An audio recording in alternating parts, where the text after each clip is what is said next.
கிறிஸ்து இயேசுவுக்குள் மிகவும் பிரியமாக அழைக்கப்பட்ட அன்புக்குரிய சகோதர சகோதரிகளே, உங்கள் யாவருக்கும் நம்முடைய பிதாவாகிய தேவனாலும் நம்முடைய கர்த்தராகிய இயேசு கிறிஸ்துவினாலும் கிருபையும் சமாதானமும் உண்டாவதாக.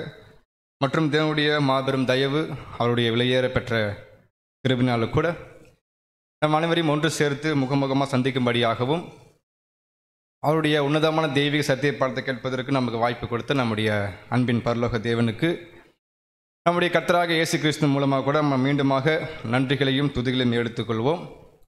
விசேஷமாக கூட நம்முடைய பாண்டிச்சேரி சபையுடைய அன்பையும் வாழ்த்துதலையும் சென்னை சபையாக நான் தெரிவித்துக் கொள்கிறேன். மற்றும் கடந்த வாரங்களில் கூட தேவனோட நலமான உடன்படி கிடைத்த அந்த 7 சகோதரர்களுக்கும் என்னுடைய மனப்பூர்வமான அன்பையும் வாழ்த்தையும் தெரிவித்துக் கொள்கிறேன். அன்புக்குரிய சகோதர சகோதரிகளே, நம்முடைய புது சிருஷ்டியுடைய ஜீவியத்திற்காக நாம் தெரிந்து கொள்ளப்பட்ட பாடத்தின் தலைப்பானது ஸ்திரீயானவள் அப்படின்ற பாடத்தை நம்ம பார்க்க போகிறோம். ஸோ டாபிக் நீங்கள் பார்த்த உடனே என்ன தோணிருக்கும் அப்படின்னு பார்த்தீங்கன்னா, இந்த பாடம் முழுக்க முழுக்க யாரை சம்மந்தப்படுத்தி இருக்கும் அப்படின்றத நம்ம கண்டுபிடிச்சிருப்போம். ஸ்திரீயானவள் அப்படின்னு பார்க்கும்போது சகோதரிகளுக்கே உரிய பாடமாக இருந்தாலும் கூட அதுக்கு யாருக்கும் பங்கு இருக்குன்னு பார்த்தீங்கன்னா சகோதரர்களுக்கும் பங்கு இருக்குது. ஸோ இது எதுக்கு பார்க்க போகிறோம் அப்படின்னு பார்த்தீங்கன்னா, தேவனுடைய தெய்வீக ஒழுங்கு கொள்ளக்கூடிய கணவன் மற்றும் மனைவினுடைய பங்குகள் என்ன, தேவன் எப்படி எதிர்பார்க்குறாங்க, சகோதரிகள் எப்படி இருக்கணும், எப்படி இருக்கக்கூடாது என்பது தேவன் எப்படி அவங்கள சிருஷ்டிச்சிருக்கிறாரு, எப்படி அவங்க டிசைன் பண்ணியிருக்கான்றதை நம்ம என்ன பண்ண போகிறோம், வசந்த அடிப்படையில் கன்ஃபார்ம் பண்ண போகிறோம். மறுபடியும் நம்ம ஆதார வசனம் வாசிப்போம். 1 தீமோத்தேயு 2ஆம் அதிகாரம் 12ஆம் வசனம். 1 தீமோத்தேயு 2ஆம் அதிகாரம் 12ஆம் வசனம். உபதேசம் பண்ணவும் புருஷன் மேல் அதிகாரம் செலுத்தவும் ஸ்திரீயானவளுக்கு நான் உத்தரவு கொடுக்கிறதில்லை. ஸோ அன்புக்குரிய சகோதர சகோதரிகளே, இந்த வேத பகுதி நமக்கு ரொம்ப பரிச்சயமான வேத பகுதி இல்லைங்களா? பல முறை படிச்சிருப்போம், பட் நம்ம சிந்திச்சிருப்போமா தெரியல. உபதேசம் பண்ணவும் புருஷன் மேல் அதிகாரம் செலுத்தவும் நான் உத்தரவு கொடுக்கிறதில்லை அப்படின்ற யார் பேசுகிறாங்க? கர்த்தராகிய இயேசு கிறிஸ்து. யார் பேசுறது? அப்போஸ்தலனாகிய பவுல் பேசுகிறாங்க. ஸோ நமக்கு அநேக கேள்வி எழும்பலாம். நம்முடைய ஆண்டவராகிய இயேசு கிறிஸ்துவே 4 சுவிசேஷங்கள் எங்கேயும் அதை பற்றி பேசவே இல்லை. சகோதரி இப்படி தான் இருக்கணுன்றதை பற்றி பேசவே இல்லை. அப்படி இருக்கும் பட்சத்தில் எப்படி அப்போஸ்தலன் பவுல் சகோதரி மீது அவங்க இப்படி தான் இருக்குன்றத பேசுகிறார் அப்படி கேள்வி எழுப்பும் பொழுது நம்ம கண்டுபிடிக்கணும், ஏன் அப்போஸ்தலன் பவுல் இந்த வார்த்தையை பயன்படுத்தும் மூலமாக என்ன சொல்ல வராரு, அதுக்குள்ள கூடிய காரியம் என்னன்னு கண்டுபிடிச்சா மட்டும்தான் இந்த வசனத்தை ஏன் அப்போஸ்தலன் பவுல் பேசினாங்கன்றதை கண்டுபிடிக்க முடியும். ஸோ அநேகர் எப்படி புரிஞ்சுக்கிறாங்க அப்படின்னு பார்த்தோன்னா, அப்போஸ்தலன் பவுல் கொஞ்சம் வித்தியாசமானவர். அதாவது வேதாகமத்தினுடைய பார்வையில் பார்க்கும் பொழுது தெளிவாக இருந்தாலும் அப்போஸ்தலன் பவுல் ஆவில ஏவப்பட்டு பேசின வார்த்தையில் இருக்கு இல்லையா, அதை அநேகர் எப்படி புரிஞ்சுக்கிறாங்க அப்படின்னு பார்த்தீங்கன்னா, அவர் சகோதரர்களுக்கு விரோதமானவர் போலவும் அவங்கள அடிமைத்தனத்துக்குள்ளே கொண்டு போகிற மாதிரியும் அவங்க சகோதரர்களுக்கு மகிழ்ச்சி கொடுக்க மட்டும்தான், வீட்டு வேலை மட்டும் செய்வதற்காக மட்டும்தான் அப்படின்ற எண்ணத்தை கொண்டு போகுது. மாறாக அப்போஸ்தலன் பவுல் அந்த எண்ணத்தில் பேசவே இல்லை. நான் சில பேராகிராஃப் போட்டிருப்பேன், இன்றைக்கி உங்களுக்கு கொஞ்சம் படிக்க வேண்டிய அதிகம் வேலை இருக்கும், நான் சொல்லும்போது படித்தா மட்டும் போதும், ஓகேங்களா? அதாவது அன்ற இதில் படிங்க சிஸ்டர். அதாவது சிலர் புரிந்து கொள்வது போல் பெண்களை அடிமைகளாக, கடின வேலைகளை செய்பவர்களாக அல்லது ஆண்களை மகிழ்விப்பவர்களாக ஆக்கிவிடும் நிலைக்கு தள்ளிவிடுகின்றது. இப்படியா கத்தான் அப்போஸ்தலர்கள் போதித்துள்ளார்கள் என தவறாக எண்ணிக்கொண்டு இப்படியாக செய்கின்றனர். ஸோ அப்போஸ்தலர்கள் பேசின வார்த்தைகள் அநேகர் எப்படி தான் எடுத்துக்கிறாங்கன்னா, அது வித்தியாசமான ஒரு கருத்து, அது நம்மளால் புரிஞ்சு கொள்ள முடியாது, அது தவறாக இருக்குன்றதை அவங்க புரிந்து கொள்கிறாங்க. ஸோ நம்மளாம் யாரும் பார்த்தோன்னா தேவனுடைய பரிசுத்த ஆவியில் ஜனிப்பிக்கப்பட்ட புது சிருஷ்டிகள். இப்போ புது சிருஷ்டின்ற பார்வையில் பார்க்கும்பொழுது தேவன் ஏன் அப்போஸ்தலர் மூலமாக இப்படிப்பட்ட வார்த்தையை பதிவு பண்ணுறது மூலம் வரக்கூடிய காரியம் என்னன்னு கண்டுபிடிச்சா மட்டும்தான் தெரியும். ஓஹோ, அப்போஸ்தலன் பவுல் இதுக்காக தான் பேசியிருக்கிறாரு அப்படின்றத என்ன பண்ண முடியும், கண்டுபிடிக்க முடியும். மேலோட்டமாக பார்க்கும்போது கஷ்டமாக இருக்கும். அப்போ சகோதரிகள் பேசவே கூடாதா அப்படின்ற எண்ணம் வரலாம். பட் நம்ம என்ன பண்ண போகிறோம், ஆர்டராக பார்க்க போகிறோம். அதை குறித்து அப்போஸ்தலன் பவுல் தெளிவு எதிர்க்கிறார். குறித்து யார் சொல்லியிருக்காங்க பார்த்தோன்னா, சகோதரர் ரசூல் அவர்கள் தெளிவு எதிர்க்கிறாங்க. உயர் பண்புள்ள அப்போஸ்தலனாகிய பவுல், இந்த வார்த்தையை புரிஞ்சிக்க முடியுதா? அப்போஸ்தலன் பவுலை பற்றி எப்படி பேசுகிற பாருங்க. ஏன்னா தேவனுடைய கரத்தெல்லாம் பயன்படுத்தப்பட்ட ஒரு பாத்திரம். அதிகமாக என்ன பண்ண மாட்டாங்க, ஸ்திரீகளை குறித்து வெறுப்பவராகவோ அல்லது ஸ்திரீகளை அவமதிப்பதாக நாம் எண்ணிட முடியாது. அப்போஸ்தலன் பவுல் அந்த மாதிரி கேரக்டர் இல்லை. அவர் தேவனுடைய மகன். ஆக்சுவலி என்ன சொல்ல வராதுன்னு பார்த்தீங்கன்னா, சபையில் சகோதரிகளுடைய பங்கு என்ன, நிலைகள் என்ன, அவங்களுடைய ஸ்தானம் என்ன, அதை குறித்து என்ன பண்ணுறாங்க, தேவனுக்கும் அவர் செய்யக்கூடிய அந்த பணிக்கும் உள்ள கடமை இருக்கு இல்லையா, அதை சரியாக பண்ணுறதுக்காக தான் என்ன பண்ணுறாரு அப்போஸ்தலன் பவுல். அவருடைய நேர்மைத்தன்மை காண்பிக்கிறார தவிர மற்றபடி என்ன பண்ணலை, சகோதரி வெறுத்து தள்ளணும், அவங்களாம் சகோதரி கீழானவங்க அப்படின்ற பார்வையில் பார்க்கவே இல்லை. அப்படி பார்த்தா அது டிவைன் பார்வை கிடையாது, தெய்வீக ஒழுங்கு இல்லை. பட் எதை சொல்ல வரார், நம்ம அதை தான் கண்டுபிடிக்க போகிறோம். அப்படின்னா ஒருவேளை அப்போஸ்தலன் பவுல் வந்து சகோதரிகளை பார்க்கும்போது ரொம்ப வெறுக்கிற ஒரு மனநிலைமையோடு பார்ப்பதாக இருக்கட்டும், இல்லை அவங்கள அவமதிக்கிறக்கூடிய விஷயமா இருக்கும். அப்போ இருந்தாருன்னா அதே அப்போஸ்தலன் பவுல் சகோதரி மீது எவ்வளோ அன்பு அக்கறை வைத்து அநேக வேத வசனம் எழுதியிருக்கிறார். நான் படிச்சிருப்பேன் இல்லையா. உதாரணத்துக்கு நான் போடுறேன், படிக்கலாம். எபேசியர் 5ஆம் அதிகாரம் 25-28. எபேசியர் 5ஆம் அதிகாரம் 25-28 வசனம். புருஷர்களே, உங்கள் மனைவிகளில் அன்பு கூறுங்கள், அப்படியே கிறிஸ்துவும் சபையில் அன்பு கூர்ந்து. இந்த வார்த்தை பேசுறது யார் தான்? அப்போஸ்தலன் பவுல் தான். அங்க எப்படி பேசியிருக்கிறாரு, உபதேசம் பண்ணவும் புருஷன் மேல் அதிகாரம் செலுத்தவும் ஸ்திரியானவர்களும் உத்தரவு கொடுக்கறதுல பேசியிருக்கிறாரு. பட் இந்த இடத்துல பேசும்பொழுது பாருங்களேன், புருஷர்களே நீங்க என்ன பண்ணுங்க, மனைவிகளின் அன்பு கூறுங்கள் அப்படின்னு சொல்லிட்டு எதை கம்பேர் பண்றாருன்னா, கிறிஸ்து எப்படி சபையை நேசிக்கிறாரோ, எப்படி விரும்புகிறாரோ அதே மனப்பான்மையை டச் பண்றாரு. அடுத்த வசனம் வாசிக்கலாம். அப்படியே புருஷர்களும் தங்கள் மனைவிகளை தங்கள் சொந்த சரீரங்களாக பாவித்து அவர்களில் அன்பு கூற வேண்டும். பாருங்க, ஒரே சரீரமாக பாவித்து, நான் வேறு அவங்க வேறு அல்ல, நாம் அனைவரும் ரெண்டு பேரும் அப்படிங்க ஒன்றுன்ற மனப்பான்மை என்ன பண்ணணும், நேசிக்கணும். இதை குறித்து யார் தான் பேசுறாங்கன்னா அப்போஸ்தலன் பவுல் தான் பேசுறார். நம்ம தெளிவாக கண்டுபிடிக்க முடியுது. சரி, அப்படி இருக்கும் பட்சத்தில் நம்ம இன்னும் கேள்வி எழுப்பலாம். ஓகே பதில் எல்லாம் கன்ஃபார்ம் தெரியுது. இருந்தாலும் கூட எப்படி அப்போஸ்தலன் பவுல் அதை பேச முடியும்? ஸ்திரியானவள் உபதேசம் பண்ணக்கூடாது, புருஷன் மேல் அதிகாரம் செலுத்தக்கூடாதுன்ற வார்த்தையை அவர் பயணப்படுத்திருக்கணும். அதிகாரம் எங்கிருந்து பெற்றுக்கொண்டார், யாரு கொடுத்தது அவருக்கு அப்படின்னு பார்க்கறதுக்கு நம்ம அவர்கிட்ட போய் கேள்வி கேட்டோம்னா அவரே ஓப்பனாக பேசுறாரு. வசனம் வாசிக்கலாம். கலாத்தியர் 1ஆம் அதிகாரம் 1ஆம் வசனம். கலாத்தியர் 1ஆம் அதிகாரம் 1ஆம் வசனம். மனுஷராலும் அல்ல, மனுஷன் மூலமாயும் அல்ல, இயேசு கிறிஸ்துவினாலும் அவரை மரித்தோர்ந்து எழுப்பின பிதாவாகிய தேவனாலும் அப்போஸ்தலனா இருக்கிற பவுலாகிய நானும். பாருங்க, தெளிவா சொல்றாரு. மனுஷராலும் அல்ல, மனுஷன் மூலமாயும் அல்ல, இயேசு கிறிஸ்துவினாலும் அவரை மருத்துவலிருந்து எழுப்பின பிதாவாகிய தேவனாலும். அப்படின்னா நான் அப்போஸ்தலன் என்ற அதிகாரத்தை யார் எனக்கு கொடுத்ததுங்களா? யாரு? பிதாவாகிய தேவன் கொடுத்தார். யார் மூலியமான? கர்த்தராகிய இயேசு கிறிஸ்து மூலமாக கொடுத்துருக்கிறாரு. இதே நம்ம பார்க்குறோன்னா அவர் பேசின வார்த்தையை கவனிக்க போகிறோம் இல்லையா, அந்த பேசின வார்த்தை எப்படி அவருக்கு அதிகாரம் கொடுக்கப்பட்டதுன்னு கண்டுபிடிச்சிட்டோம்னா அவர் பேச சரியா தவறாக கண்டுபிடிக்க முடியும். ஓகேங்களா? அப்போ பாருங்க, இந்த அத்தாரிட்டி யார் கொடுத்துருக்காங்கன்னா தேவன் கொடுத்துருக்காங்க. உதாரணத்துக்கு பார்க்கும்போது, என் பிதா ஒருவனை இழுத்து கொள்ளாவிட்டால் ஒருவனும் இடத்தில் வரான். அப்படின்னா பிதாவாகிய தேவன் தான் 12 அப்போஸ்தலன் சூஸ் பண்ண முடியும் டைரக்டாக, மற்ற எந்த மனுஷனும் சூஸ் பண்ண முடியாது. இழுத்து யார்கிட்ட கொடுக்க முடியும்? இயேசு கிறிஸ்து கொடுக்க முடியும். அப்படின்னா பாருங்க, அப்போஸ்தலன் பவுலை சூஸ் பண்ணது யாரு? பிதாவாகிய தேவன். யார்கிட்ட ஒப்பு கொடுத்துருக்காங்க? இயேசு கிறிஸ்து கிட்ட. சொல்கிறா பாருங்க, நான் பேசின வார்த்தை இருக்குல்ல, நான் பண்ண பிரசங்கங்கள், சுவிசேஷம் எல்லாமே மனுஷனுடைய கற்பனைப்படி நான் பேசலை அப்படின்னு சொல்கிறார். வசனம் வாசிப்போம். கலாத்தியர் 1ஆம் அதிகாரம் 11ஆம் வசனம். மேலும் சகோதரரே, என்னால் பிரசங்கிக்கப்பட்ட சுவிசேஷம் மனுஷருடைய யோசனையின் படியானதல்லவென்று உங்களுக்கு தெரிவிக்கிறேன். ஓப்பனாக சொல்கிறா பாருங்க, நான் ஓப்பனாக சொல்கிறேன், நான் பேசுகிற வார்த்தைகள், என்னுடைய பிரசங்கம், நற்செய்தி, சுவிசேஷம் எல்லாமே மனுஷருடைய யோசனை படி ஆனதல்ல. அப்புறம் யார் சொல்லி கொடுத்தது?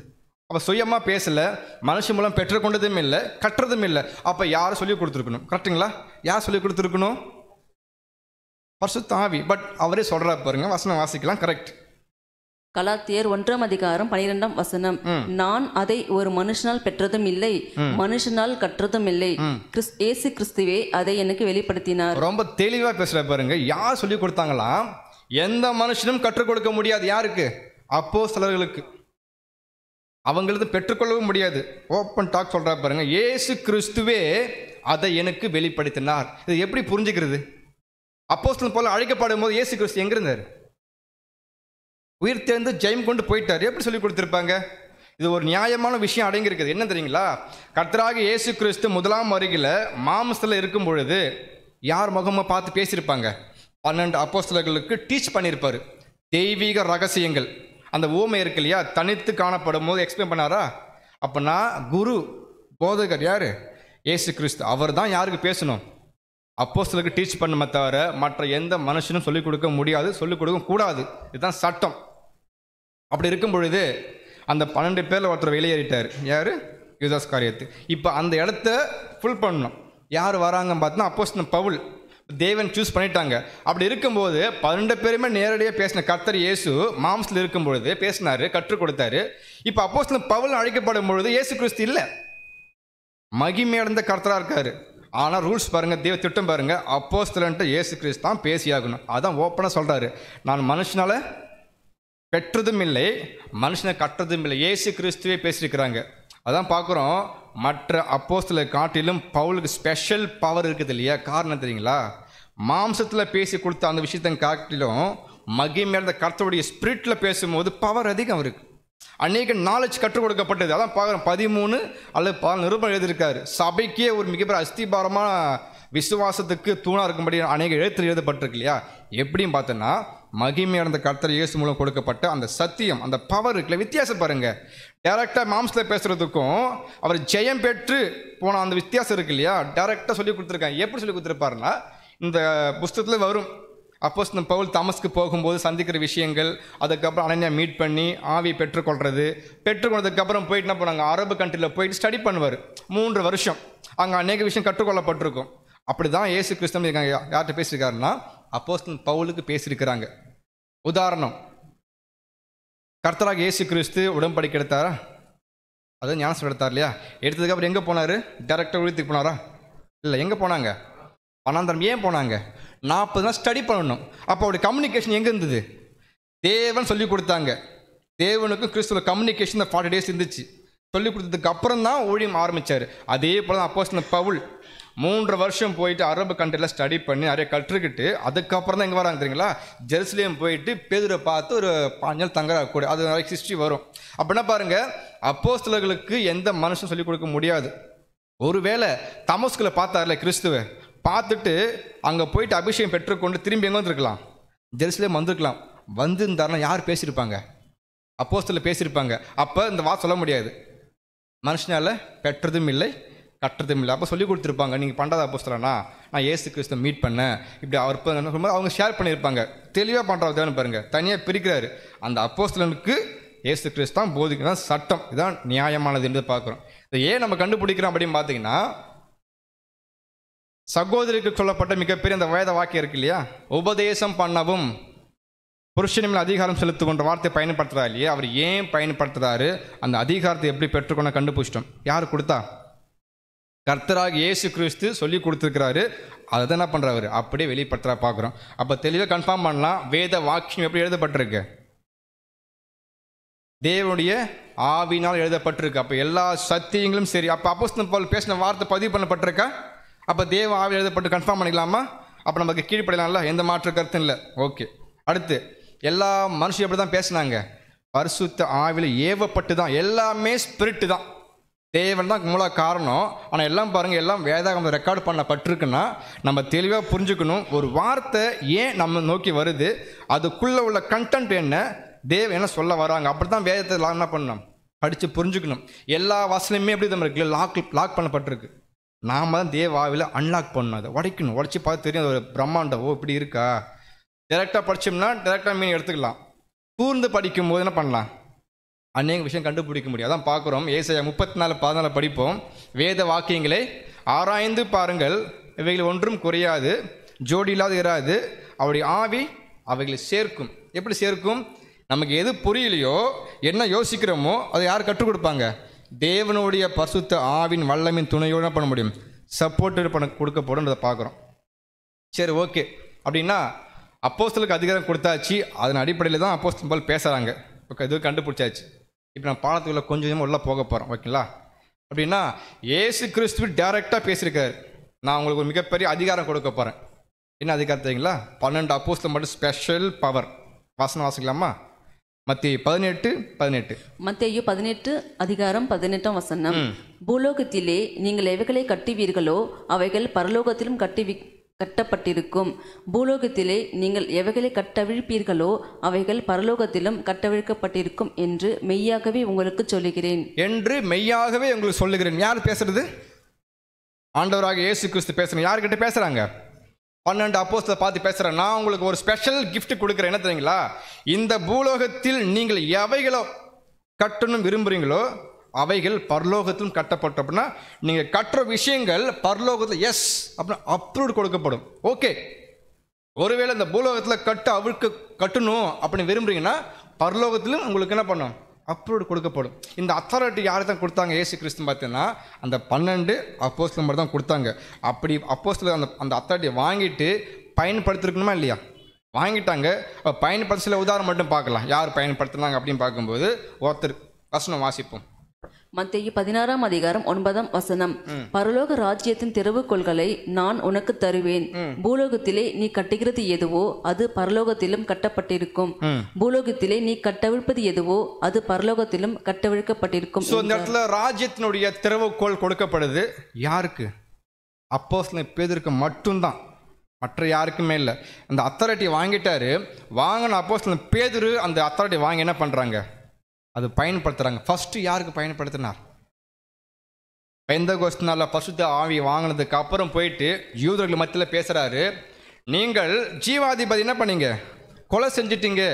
கொஞ்சம் நாட்கள் முன்னாடி தான் கொலை பண்ணாங்க இயேசு கிறிஸ்துவ. அவங்க மத்தியில் போயிட்டு பேசவே பயந்துருந்த அவங்க பரிசுத்த பெற்ற உடனே மிகப்பெரிய வைராக்கியம் வந்து ஓப்பனாக பேசுகிறாங்க. அந்த கூட்டத்தை மத்தியில் யாரும் எதிர்ப்பு தெரிவிக்கவே இல்லை. அதை கேள்விப்பட்ட அவங்க என்ன ஆச்சுங்க? இருதயத்தில் இப்படி குத்தப்பட்டு ரொம்ப நொறுங்கி போய் என்ன பண்ணாங்க? நான் என்ன செய்யணும்? உடன்படிக்கை எடுத்தாங்க. அவ்வளோதான்.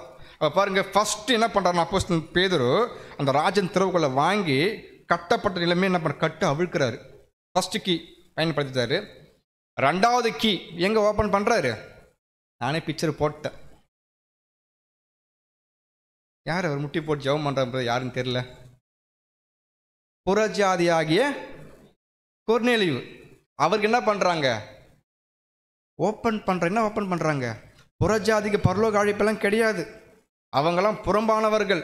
கர்த்தர் இயேசு பேசுவாங்க, நீங்களாம் நாய்கள், முதல்ல பிள்ளைங்க சாப்பிட்டு திருப்தி ஆகட்டும், பிற்பாடு நீங்கள் என்ன பண்ணலாம்? ஒதுக்கப்பட்ட நிலைமை. யூதர்கள் வந்து மேன்மையான ஜனங்கள் பாருங்கள், அவங்க வாஞ்சியாக இருந்தாலும் கிடைக்காது. இப்போ பாருங்கள், தேவன் பாருங்கள் மிக அதிகாரம் கொடுத்துருக்குறாங்க அப்போஸ்தலன் பேதுருக்கு. இப்போ பேரு பாருங்கள் பரலோக்கியை பயன்படுத்தி புறஜாதியினுடைய கட்டப்பட்ட நிலைமை என்ன பண்ண கட்டு அவிழ்க்கிறாரு. இனி உங்களுக்கும் என்ன உண்டு? பரலோகத்திற்கு போதுகிற மிகப்பெரிய தருணம் கொடுக்கப்பட்டிருக்கு. வாய்ப்பு உண்டு. நீங்கள் என்ன பண்ணலாம்? தாராளமாக பிரவேசிக்கலாம். இப்போ அவங்களுக்கும் கட்டு ஓப்பன் பண்ணாச்சு. இது ஏன் பார்க்கறோன்னா அந்த அத்தாரிட்டி பயன்படுத்துகிறாங்கல்ல, அப்போ அப்போஸ்தலர் மட்டும் தான் கொடுக்கப்பட்டிருக்கு. அவங்க நினச்சா கட்டுவாங்க, தேவையில்லாத நினச்சா வேணும்னு நினச்சாலும் கட்டு அவிழ்க்கப்படும். இது நமக்கு புரிந்துக்கிறதுக்கு பார்க்குறோம். இதே வல்லமையை பயன்படுத்தி தான் அப்போஸ்தலன் பவுலும் பேசுகிறாரு. என்ன பேசுறீங்களா? அதை குறித்து சகோதரர் ரசூல் எழுதியிருக்காங்க, நான் படிக்கலாம். நிச்சயமாகவே மற்ற அப்போஸ்தலர்களை காட்டிலும் பரிசுத்த பவுலடிகளாலேயே நியாய பிரமாணத்தினின்று கட்டவிழ்க்கப்படுகிறதை குறித்தும் மற்றும் புது சிருஷ்டிகள் மீது கட்டப்படுகின்றதான கடமைகள் மற்றும் பொறுப்புகளை குறித்தும் தெரிவித்திட நமது கர்த்தர் பயன்படுத்திட்டார். ஸோ ஓகே, என்ன சொல்ல வராரு அப்போஸ்தலர் பவுலுடைய வார்த்தையை பிறகு சொல்கிறாங்க அப்படின்னு பார்த்தீங்கன்னா, மற்ற அப்போஸ்தலரை காட்டிலும் பவுலுடைய வார்த்தை என்னதுங்களா? புது சிருஷ்டிக்கு மிகப்பெரிய ஒரு கட்டு அவிழ்த்திருக்கிறாரு. இன்றைக்கு நாமோ நியாயப்பிரமாணத்தை கை கொள்ள வேண்டியது அவசியமாக இருக்கா? காளைகள் விளையாட்டு கடா பலி செலுத்தணுமா? இல்லை. நம்ம யார் சொல்லிக் கொடுத்தது? நீங்கள் செய்ய வேண்டாம்னு சொல்லி கொடுத்து சத்திய அறிவு யார் நம்மளுக்கு கொடுத்தா? பவுல். நியாயப்பிரமாணத்தின்படி நம்ம என்ன பண்ண வேண்டியதில்லை, கீழ்ப்படி வேண்டிய அவசியம் இல்லை. நியாயப்பிரமாணத்தினால ஒருவனும் தேவனிடத்தில் விசுவாசம் நீதிமானா வரப்போறதில்லை. விசுவாசத்தினால் நீதிமான் பிழைப்பான், அது மட்டும்தான் போதும். பாருங்க, அப்போ நியாயப்பிரமாணத்துலேருந்து கட்டு அவிழ்க்கப்பட்டுட்டுமா? இப்போ ஃப்ரீயாக இருக்கிறோம் பாரு, நம்ம அதை கடைப்பிடிக்க வேண்டிய அவசியம் இல்லை. ஓப்பனாக பேசுகிறாரு. அப்போ கட்டு அவிழ்க்கப்பட்டிருக்கல, யார் தான் பயன்படுத்திருக்கா? இதை அப்போஸ்தலன் பவுல் தான். புது சிருஷ்டிகள் மீது நியாயப்பிரமாணத்துக்கு எந்த ஒரு சம்மந்தமும் இல்லை. அவங்க அதை ஃபாலோ பண்ண வேண்டிய அவசியம் இல்லைன்றதை யார் பேசியிருக்காங்கன்னா, கலாத்திருப்புக்கு ஃபுல்லாக படித்து பார்த்தாலே ரொம்ப அழகாக எக்ஸ்பிளைன் பண்ணியிருப்பார். நியாயப்பிரமாணத்தின் நோக்கம் என்ன, ஏன் கொடுக்கப்பட்டுச்சு, அது நமக்கு என்ன கொடுக்க போகுதுன்றது எல்லாம் தெளிவாக பேசியிருப்பாங்க. பட் நம்ம அது அப்புறம் பார்த்துக்கலாம். ஆனால் புது சிருஷ்டிக்கு எந்த ஒரு கட்டாயமும் கிடையாது, ஃபாலோ பண்ண வேண்டும். விசுவாசம் மட்டும் போதும். ஈடுபலி மூலம் விசுவாசிக்கிறீங்களா? ஃபெய்த் வந்துச்சுங்களா? நீங்கள் நீதிமான். ஆனால் நியாயப்பிரமாணம் கிரியை செய்யணும், நடப்பித்து காண்பிக்கணும், முடியாது. அந்த கட்டை என்ன பண்ணுங்க அழிச்சிட்டாரு. 2வது அதே அப்போஸ்தலன் பவுல் புது சிருஷ்டி மீது சில கட்டு கட்டுறாரு. என்ன தெரியுங்களா? கடமையும் பொறுப்புகளும் என்ன பண்ணுறாரு? நம்ம மீது கட்டப்படுது. என்ன பொறுப்பு அப்படின்னு பார்த்தீங்கன்னாக்கா, உதாரணத்துக்கு குடும்பத்தில் கணவன் மனைவி இருப்பாங்க. புது சிருஷ்டி இதெல்லாம் பார்த்துங்க. புது சிருஷ்டியுடைய கணவன், புது சிருஷ்டி மனைவி. இப்போ அவங்களுக்கு கடமை பொறுப்பு இருக்கா? ஒழுங்குமுறை ஃபாலோ பண்ணுமா? இது யார் சொல்லிக் கொடுத்தது? வேதத்தின் அடிப்படையில் அப்போஸ்தலன் பவுல். ஏன்னா டிவைன் அரேஞ்ச்மெண்ட் இப்படி தான் இருக்கணும். கணவனுடைய ஒழுங்குகள், கடமைகள், பொறுப்புகள். மனைவியுடைய கடமை, பொறுப்பு. பிள்ளைகள் எப்படி வளர்க்கணுன்ற கடமை, பொறுப்பு இருக்குது. அடுத்து எங்கே போகலாம்? எக்லிஷியாக்குள்ளே போனால் அங்கே இருக்கிற அரேஞ்ச்மெண்ட்டு, ஒழுங்குமுறைகள், எலெக்ஷன் சம்மந்தப்பட்ட பாடங்கள், படிப்பினை, அறிவு எல்லாவற்றும் யார் சொல்லிக் கொடுத்தா? அப்போஸ்தலன் பவுல். இதுக்கு மூல காரணம் கர்த்தராக இயேசு கிறிஸ்து. அதுக்கு மூல காரணம் பிதாவுக்கு ஆசீர்வாதம், அத்தாரிட்டி. பாருங்க, அப்போஸ்தலன் பவுல் சுயமாக எதுவும் பண்ணுறதில்ல. ஓப்பனாக சொல்லிட்டார், நான் பிரசங்கம் பண்ணுற எல்லா வார்த்தையும் மனுஷனுடைய கற்பனை இல்லை, இயேசு கிறிஸ்துவே சொல்லி கொடுத்துருக்கிறாரு. நம்ம அதுதான் மனசில் வச்சுக்கணும். அப்போ அவர் பேசுகிற வார்த்தை எல்லாமே நம்ம கூர்ந்து கவனிக்கும் பொழுது புது சிருஷ்டி மிகப்பெரிய ஆரோக்கியமான உபதேசம் மட்டும் தான் காணப்படுமே தவிர மற்றவங்களை கஷ்டப்படுத்துவதற்கோ காயப்படுத்துவதும் இருக்காது. தெளிவாக புரிஞ்சிக்க முடியும். இதன் அடிப்படை சொல்கிறாங்க, புது சிருஷ்டி நியாயப்பிரமாணம் கட்டு அழுக்கப்பட்டாச்சு. அதே மாதிரி புது சிருஷ்டியில் ஒழுங்குமுறையும் கட்டப்பட்டிருக்கு. நியாயமான ஒழுங்குமுறைகள், கடமைகள், பொறுப்புகள் செய்ய வேண்டியது அவசியம். ஏன்னா தேவனுடைய பிள்ளைங்க ரொம்ப ஞானம் நடந்து கொள்ள வேண்டியது அவசியமாக இருக்குது. அது குடும்பமாக இருக்கட்டும், சபையாக இருக்கட்டும், எல்லா இடத்துலையும் எப்படி இருக்கணும்? அவங்க அந்த கடமை பொறுப்போடு கண்ணியத்தோடு கரெக்டாக நடக்குன்றது கட்டப்பட்டிருக்கு. அதனால நம்ம என்ன பண்ணுறோம்? எக்லிஷியாவை கூடி அந்த அரேஞ்ச்மெண்ட் என்ன நடத்துகிறோமா இல்லையா? ஒருவேளை கட்டவே இல்லை, கொஞ்சம் யோசிச்சு பாருங்கள் எப்படி இருக்கும். அவங்க இஷ்டத்துக்கு நடந்துட்டு இருப்பாங்க, அவங்க பேசுவாங்க, ஒரு சரியாக ஒழுங்காக இருக்காது, சலசலப்பு, சச்சரவு ஏற்பட்டுரும். அப்போ அந்த ஒழுங்குமுறை ஆர்டர் நம்ம எந்த சகோதர ஐக்கியன்றதை கட்ட போகிறோன்னா எப்படி? அப்போஸ்தலர் மூலமாக கொடுக்கப்பட்ட அதிகாரத்தை பயன்படுத்தாமல் பண்ணுறோம். சத்தியம் உள்ளே போய் கிரியை செய்து நம்ம நடைமுறைப்படுத்தி காண்பிக்கிறோம். இதுதான் பார்க்குறோம். அப்போ இதன் அடிப்படையில் தான் இப்போ மறுபடியும் 6ஆம் வசனம் வாசிக்கலாம் பாருங்கள். நம்ம கான்செப்டுக்குள்ளே இப்போ தான் போக போகிறோம். 1 தீமோத்தேயு 2ஆம் அதிகாரம் 12ஆம் வசனம். உபதேசம் பண்ணவும் புருஷன் மேல் அதிகாரம் செலுத்தவும் ஸ்திரீயானவளுக்கு நான் உத்தரவு கொடுக்கிறதில்லை, அவள் அமைதலாய் இருக்க வேண்டும். அப்போஸ்தலன் பவுல் அழகா திரும்பி சொல்றாரு, உபதேசம் பண்ணவும் புருஷன் மேல அதிகாரம் செலுத்தவும் நான் உத்தரவு கொடுக்கறது இல்லை. இப்போ சகோதரி மீது அவர் கட்டுறாரு. புரியுதுங்களா பாயிண்ட்டு? இந்த கட்டுதல் ஏன் கட்டுறாருன்றதை நம்ம அடுத்து பார்க்க போகிறோம். இப்போ கட்டுறதுக்கான அதிகாரம் பார்த்து முடிச்சுட்டோம். இப்போ ஏன் கட்ட போகிறாருன்றதை பார்க்குறோம். அதுக்குள்ளே மிகப்பெரிய ஒரு அர்த்தம் இருக்குது.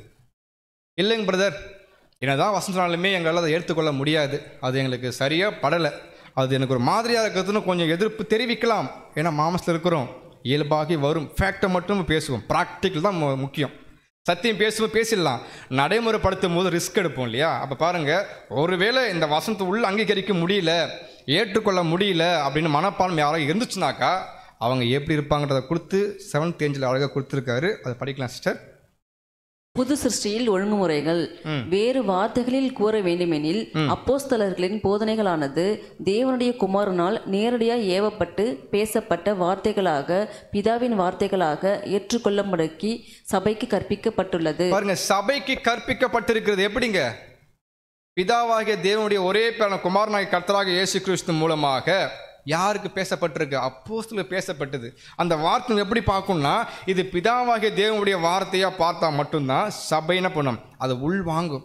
இல்லை அந்த வார்த்தைகள் பார்க்க முடியலனாக்கா வாயின் வார்த்தை மூலமாக ஆப்போசிட் பண்ணுவாங்க. அடுத்து பேர படிக்கலாம். ஆகையால் சபையில் ஸ்திரீகளினுடைய ஸ்தானம் குறித்து அப்போஸ்தலர் நம்மிடம் பேசுகையில் அவரது வார்த்தைகளை எதிர்த்து வாதாடுவதற்கோ, அதை குறித்து வாக்குவாதம் பண்ணுவதற்கோ, அதை புறக்கணிப்பதற்கோ நமக்கு அனுமதி இல்லை. ஸோ ஓப்பனாக சொல்கிறா பாருங்க, ஒருவேளை சபையில் சகோதரி இப்படி தான் இருக்குன்ற ஒழுங்குமுறை குறித்து வேதாகம் சொல்லுது, அதை கேட்டு நடந்தால் ஓகே. ஒருவேளை நடக்காத பட்சத்தில், இப்படி செய்கிற எவரும் பேசுகிறேன், நடக்காத பட்சத்தில் அந்த வார்த்தை எதிர்த்து வாதாடுவதற்கோ, எப்படி வாதாடுவாங்க? அதெல்லாம் பண்ண முடியாது பிரதர், அப்படிலாம் இல்லைங்க பிரதர், இது வேற விஷயம் அப்படின்னு வாதாடுவதற்கோ, அதை குறித்து வாக்குவாதம் பண்ணுவதற்கோ, இல்லை நாங்கள் ஏற்றுக்கொள்ளவே மாட்டோம் அப்படின்னு அவாய்ட் பண்ணுறது, புறக்கணிக்கிறது. புறக்கணிக்கிற விஷயம் நமக்கு அனுமதி கொடுக்கப்படவே இல்லை. அப்படி ஒருவேளை புறக்கணிக்கிறோம், அவமதிக்கிறோம், ஏற்றுக்கொள்ளவில்லை அப்படின்னாக்கா அவங்க எப்படிப்பட்ட விஷயம் பண்ணுறாங்க தெரியுங்களா? அடுத்த பேர் நல்லா கவனிங்க, நல்ல பாயிண்ட்டு.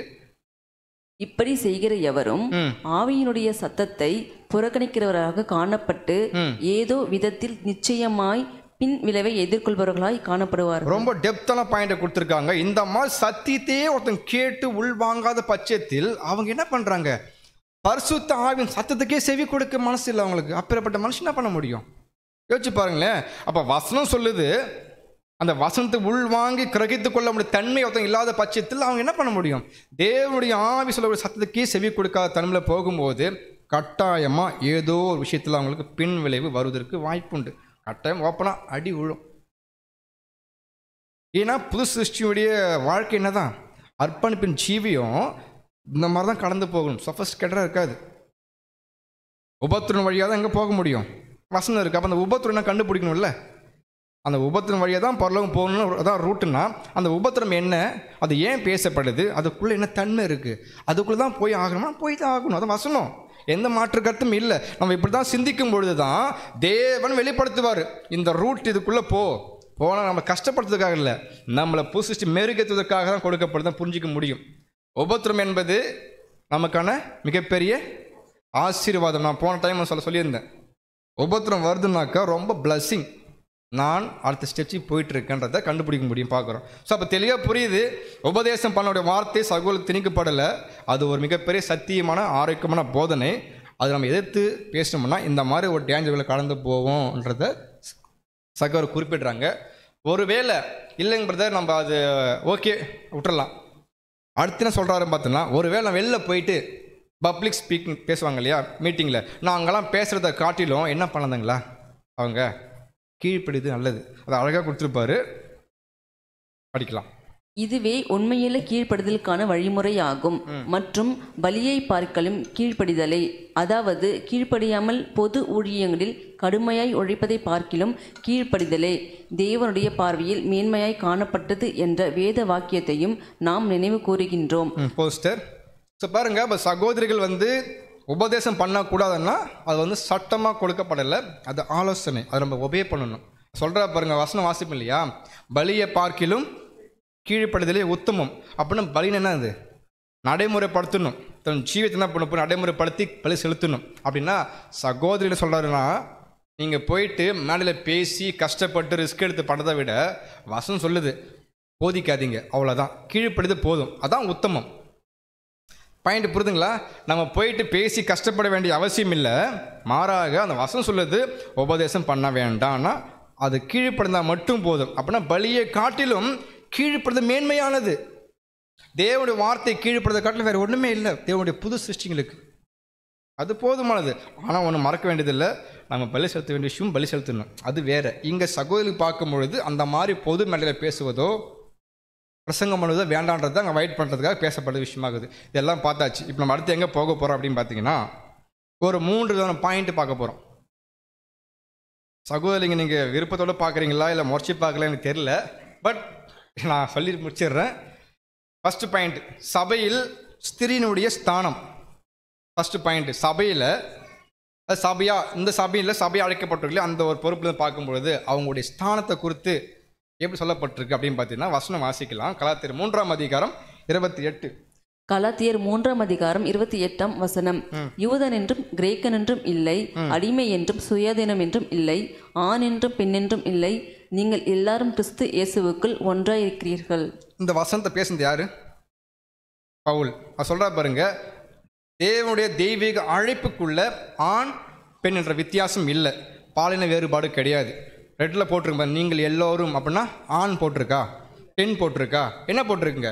நீங்கள் எல்லோரும் நாங்கள் கிறிஸ்து இயேசுவுக்குள் ஒன்றாக இருக்கீங்க. அப்படின்னா பாலின வேறுபாடு இல்லை, அழைப்புக்குள்ள சத்தியத்துக்குள்ள இல்லை. அடுத்து அது குறித்து பேர் அதே அப்போஸ்தலன் பவுல் வசனம் சொல்ற பாருங்க, எபேசியர் 4ஆம் அதிகாரம் 4ஆம் வசனம். உங்களுக்கு உண்டான அழைப்பினாலே நீங்கள் ஒரே நம்பிக்கைக்கு அழைக்கப்பட்டது போல ஒரே சரீரம் ஒரே ஆவியும் உண்டு. பாருங்க, உங்களுக்கு உண்டான ஒரே அழைப்பு. அப்போ அழைப்புக்குள்ள எந்த ஒரு வேறுபாடும் இல்லை, நம்ம கன்ஃபார்ம் பண்ணிக்கலாம். சகோதரியா இருக்கட்டும் சகோதரனா இருக்கட்டும், 2 பேருமே ஒரே பேர் தான். என்ன பேருங்க? சபை. அதுக்கு வேறு பேர் சொல்லுமே, நம்மள என்ன புது சிருஷ்டிகள், அவ்வளோதான். அந்த புது சிருஷ்டி பேருக்குள்ள ஆண் இருப்பாங்க பெண் இருப்பாங்க, யூதனா இருக்கட்டும் கிரேக்கனா இருக்கட்டும் அடிமையாக இருக்கட்டும் சுயதனமாக இருக்கட்டும், யாரும் தான் பரவாயில்ல.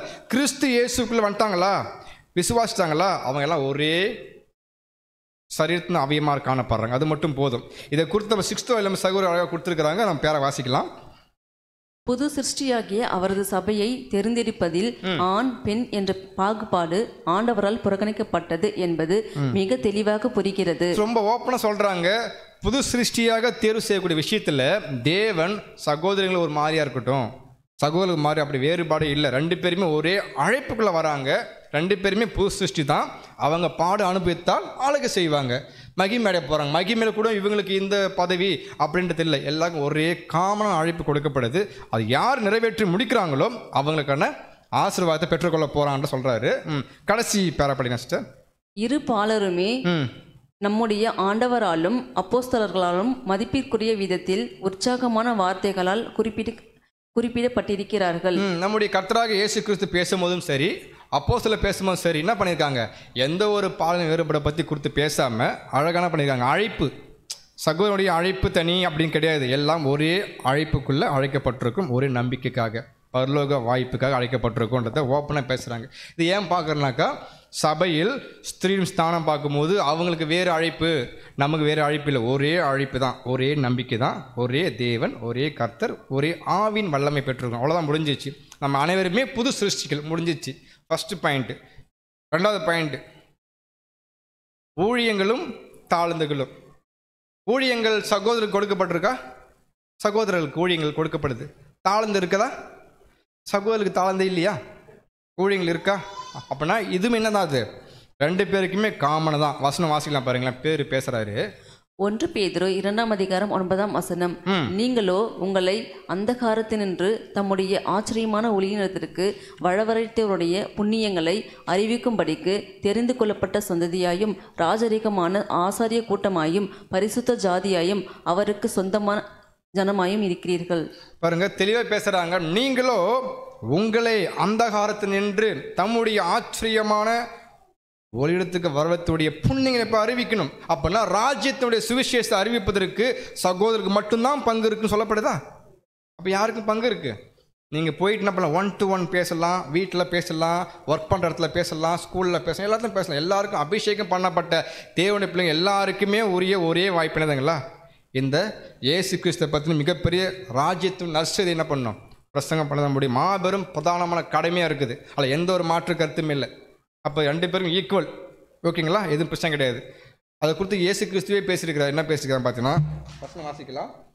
ஏசாயா 61:1 கர்த்தராகிய தேவனுடைய ஆவி என்மேல் இருக்கிறது, சிறுமைப்பட்டவர்களுக்கு சுவிசேஷத்தை அறிவிக்க கர்த்தர் என்னை அபிஷேகம் பண்ணினார், இருதயம் நொறுங்குண்டவர்களுக்கு காயம் கட்டுதலையும் சிறைப்பட்டவர்களுக்கு விடுதலையும் கட்டுண்டவர்களுக்கு கட்டவிழ்த்தலையும் கூறவும். பாருங்க, சுவிசேஷம் சொல்றது மூலம் என்ன ஆரோக்கியம் கிடைக்குதுன்னா, சத்தியம் தெரியாத பகுதியில் போயிட்டு சத்தியத்தை நம்ம என்ன பண்ணணும், சொல்லி கொடுத்து, அதாவது இருளில் இருக்கிற மக்கள்லாம் பண்ணுறோம், வெளிச்சத்துக்கு பிரவேசிக்குள்ளே கொண்டு வரும். யார் பண்ணுறா இதை?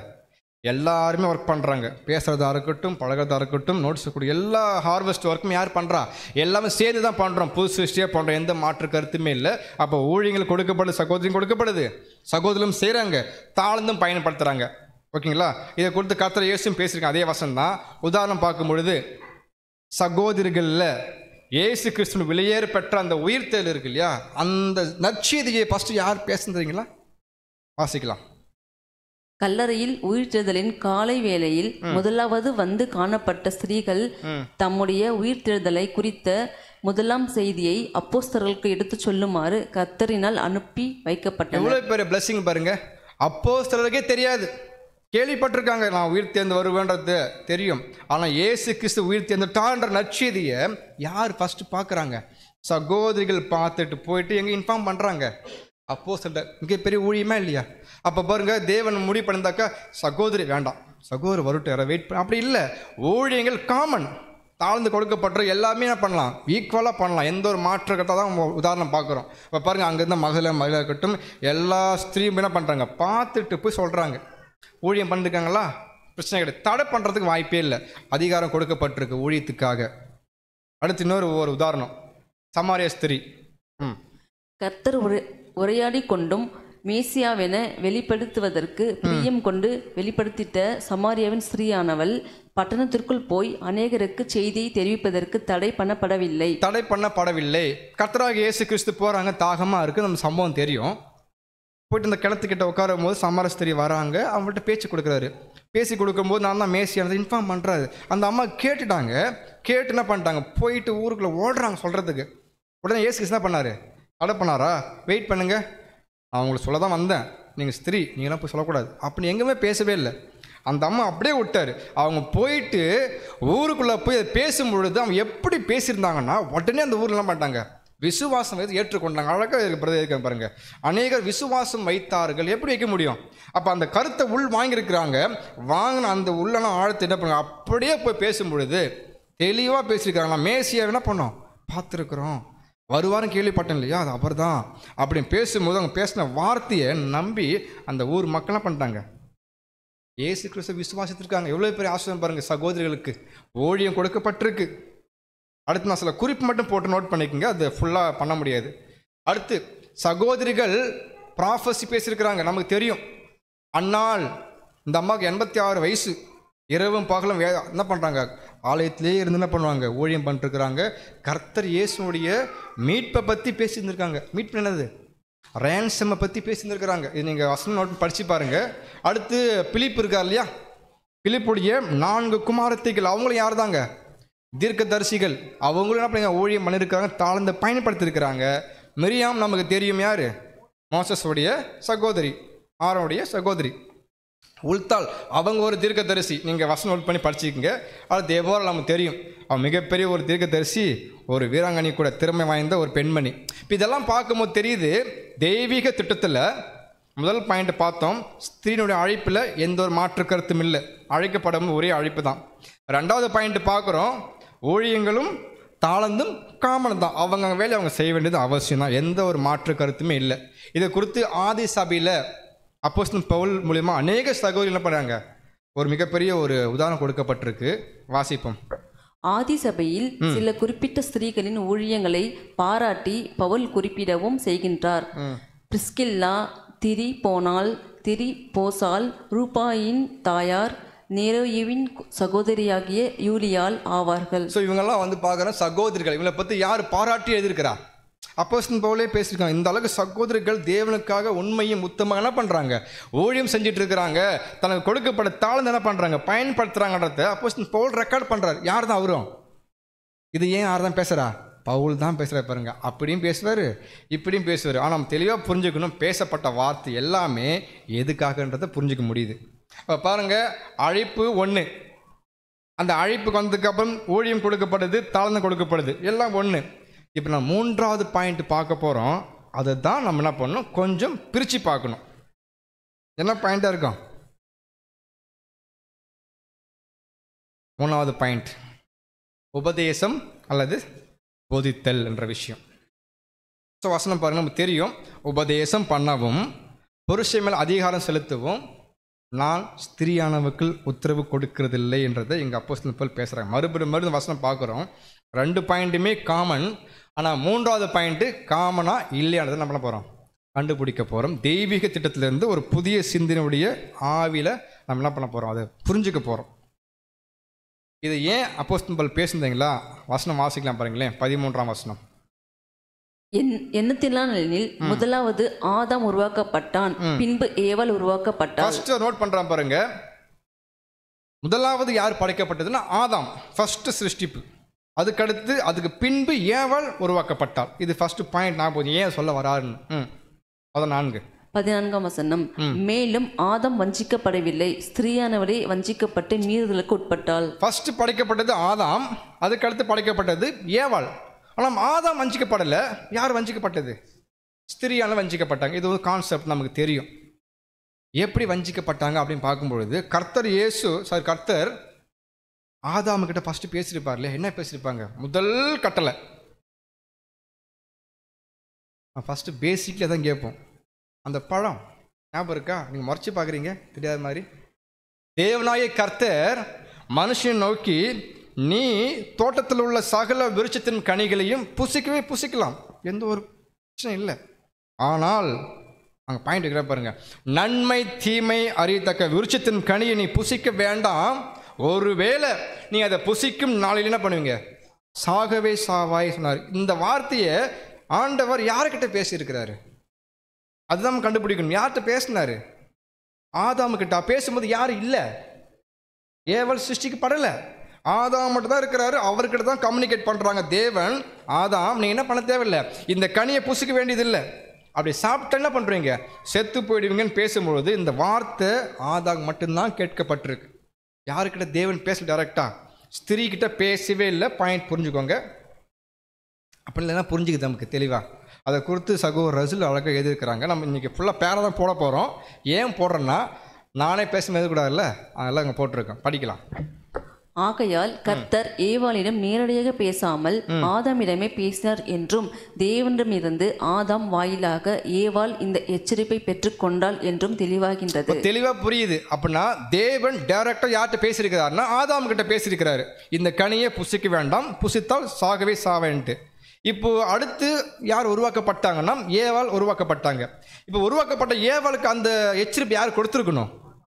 தன் கணவனாகிய ஆதாம் என்ன பண்ணி போயிட்டு இந்த மாதிரி தேவன் என்கிட்ட பேசியிருக்கிறாரு, அது தொடக்கூடாது, அந்த பக்கம் போகக்கூடாது, சாப்பிட்டா நமக்கு மரணம், அதாவது ஜீவன் போய் சொல்லியிருக்கிறார் சொல்லும்போது அந்த எச்சரிப்பை யார் பெற்றுக்கொண்டிருப்பாங்கன்னா ஆதாம் மூலியமாக தான் ஏவாள் பெற்றிருக்கணும். இதுதான் விஷயம். ஓகேங்களா?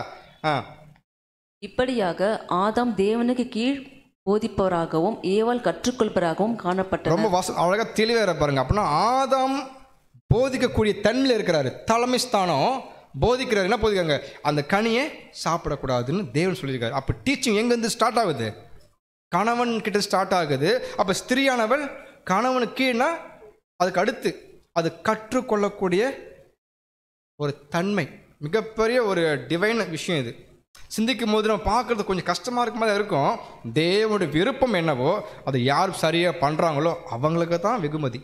ஒரு தெளிவாக கொடுக்கப்பட்டிருக்கா. வசனமே சொல்லப்படுது, ஸ்திரீயானவள் எல்லாவற்றிலும் அடக்கமுள்ளவளாக இருந்து அமைதலோடு கற்றுக்கொள்ள கடவுள்.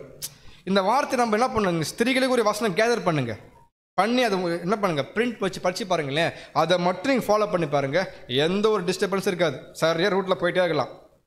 வசனம் நமக்கு சில நேரத்தில் பயன்படுத்தாமல் விழுந்து போக நிமித்தமாகவே சில சலசலப்புகள் வர வாய்ப்பு உண்டு, தவிர மற்றபடி ஒன்றுமே இல்லை.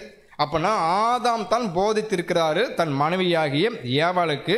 ஏவாள் அந்த வார்த்தையை உள்வாங்கி கீழ்ப்படைஞ்சு கற்றுக்கொண்டிருக்கிறாங்க. இதுதான் விஷயங்கள். அப்படின்னாக்கா அடுத்து பேரை படிக்கலாம்.